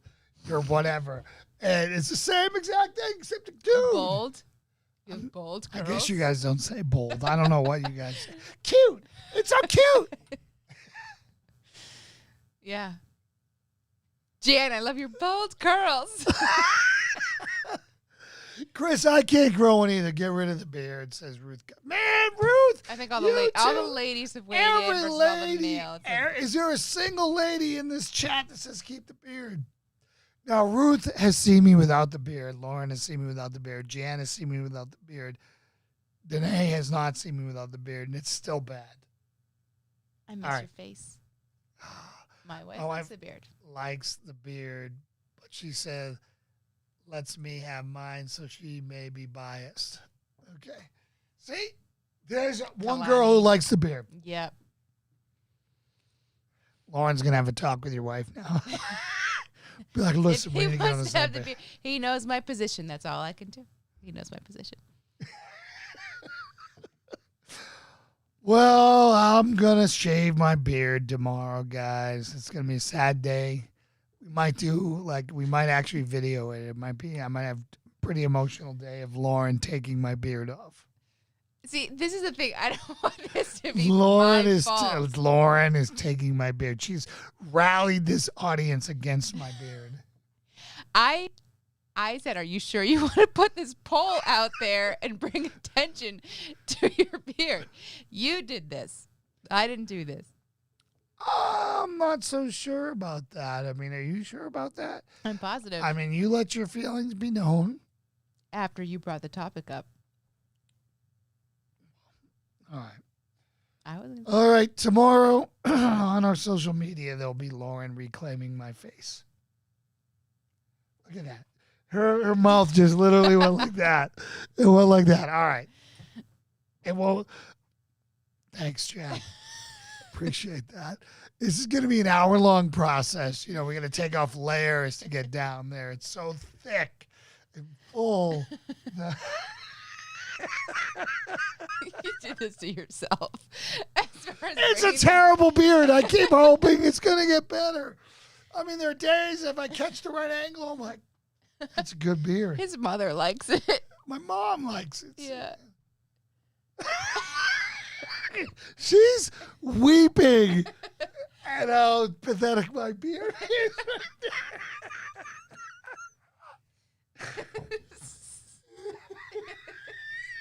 I'm going to cry on YouTube right now that my beard is that bad.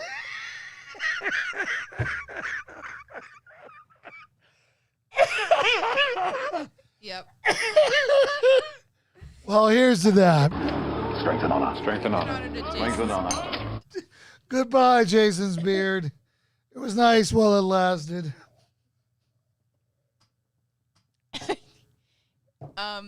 Sky is ripping into you a little bit. And you're as old as I am, dude. What are you talking about? I think that's why he says he has a beard. I don't think actually facial hair has anything to do with it, but as far as increasing your testosterone, but Like, is that a thing? Growing facial hair raises your testosterone? No, people with a lot of testosterone usually have very thick beards. Yeah.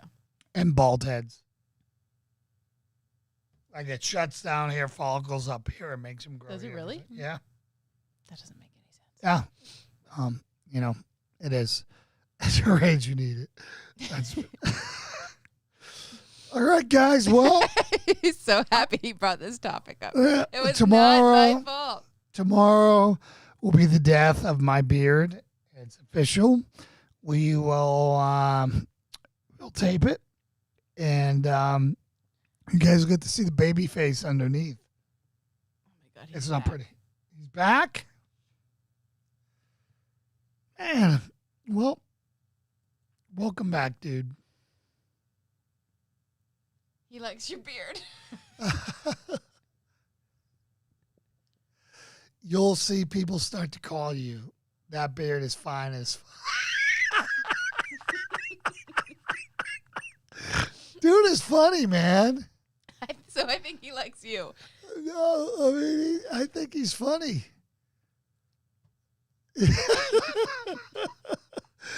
Say, I need you to keep it, Jay. It gives me hope that mine can fill out. Sky, how long have you been working on yours? Is a question. How long have you been hoping? Mine's been around a bit. I've been fighting for it. The fact that you are crying over my beard with tears is hilarious. No, I can't remember. It was something you said. It's funny. they're wine funny tears. It might be worth. I think I'm gonna have to keep this beard just to make you do that. No.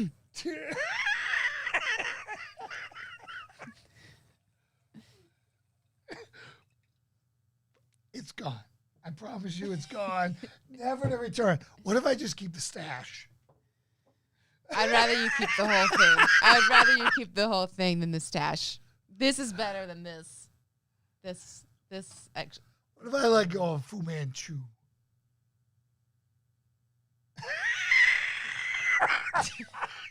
You don't have enough here. It'll eventually stretch. Eventually stretch. stretch. I don't think that's how it works. No. No. Well, we'll see. One hair at a time. He's been working on this for 4 years. Good on ya. I believe Good that, perseverance there, Sky. I mean, they tell you if you shave up, it grows back thicker. I mean, that's what they tell you. And I just have been shaving down for too long. That's the problem.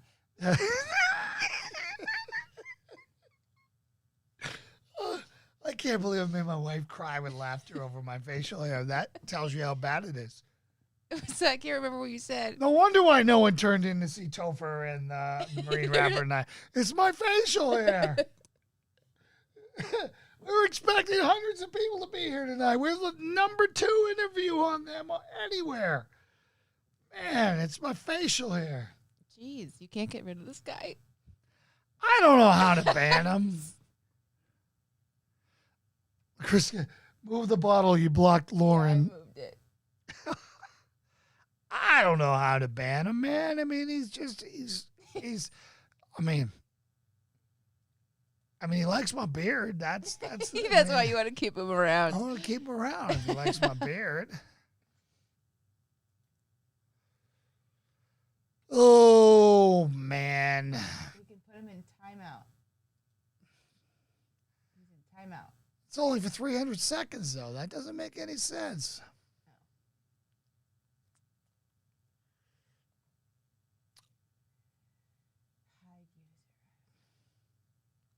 Okay. There, I got it. All right. We hit him. All right. Beard. You have a stalker friend. I am Congratulations. sad. I failed at something, and it was my beard.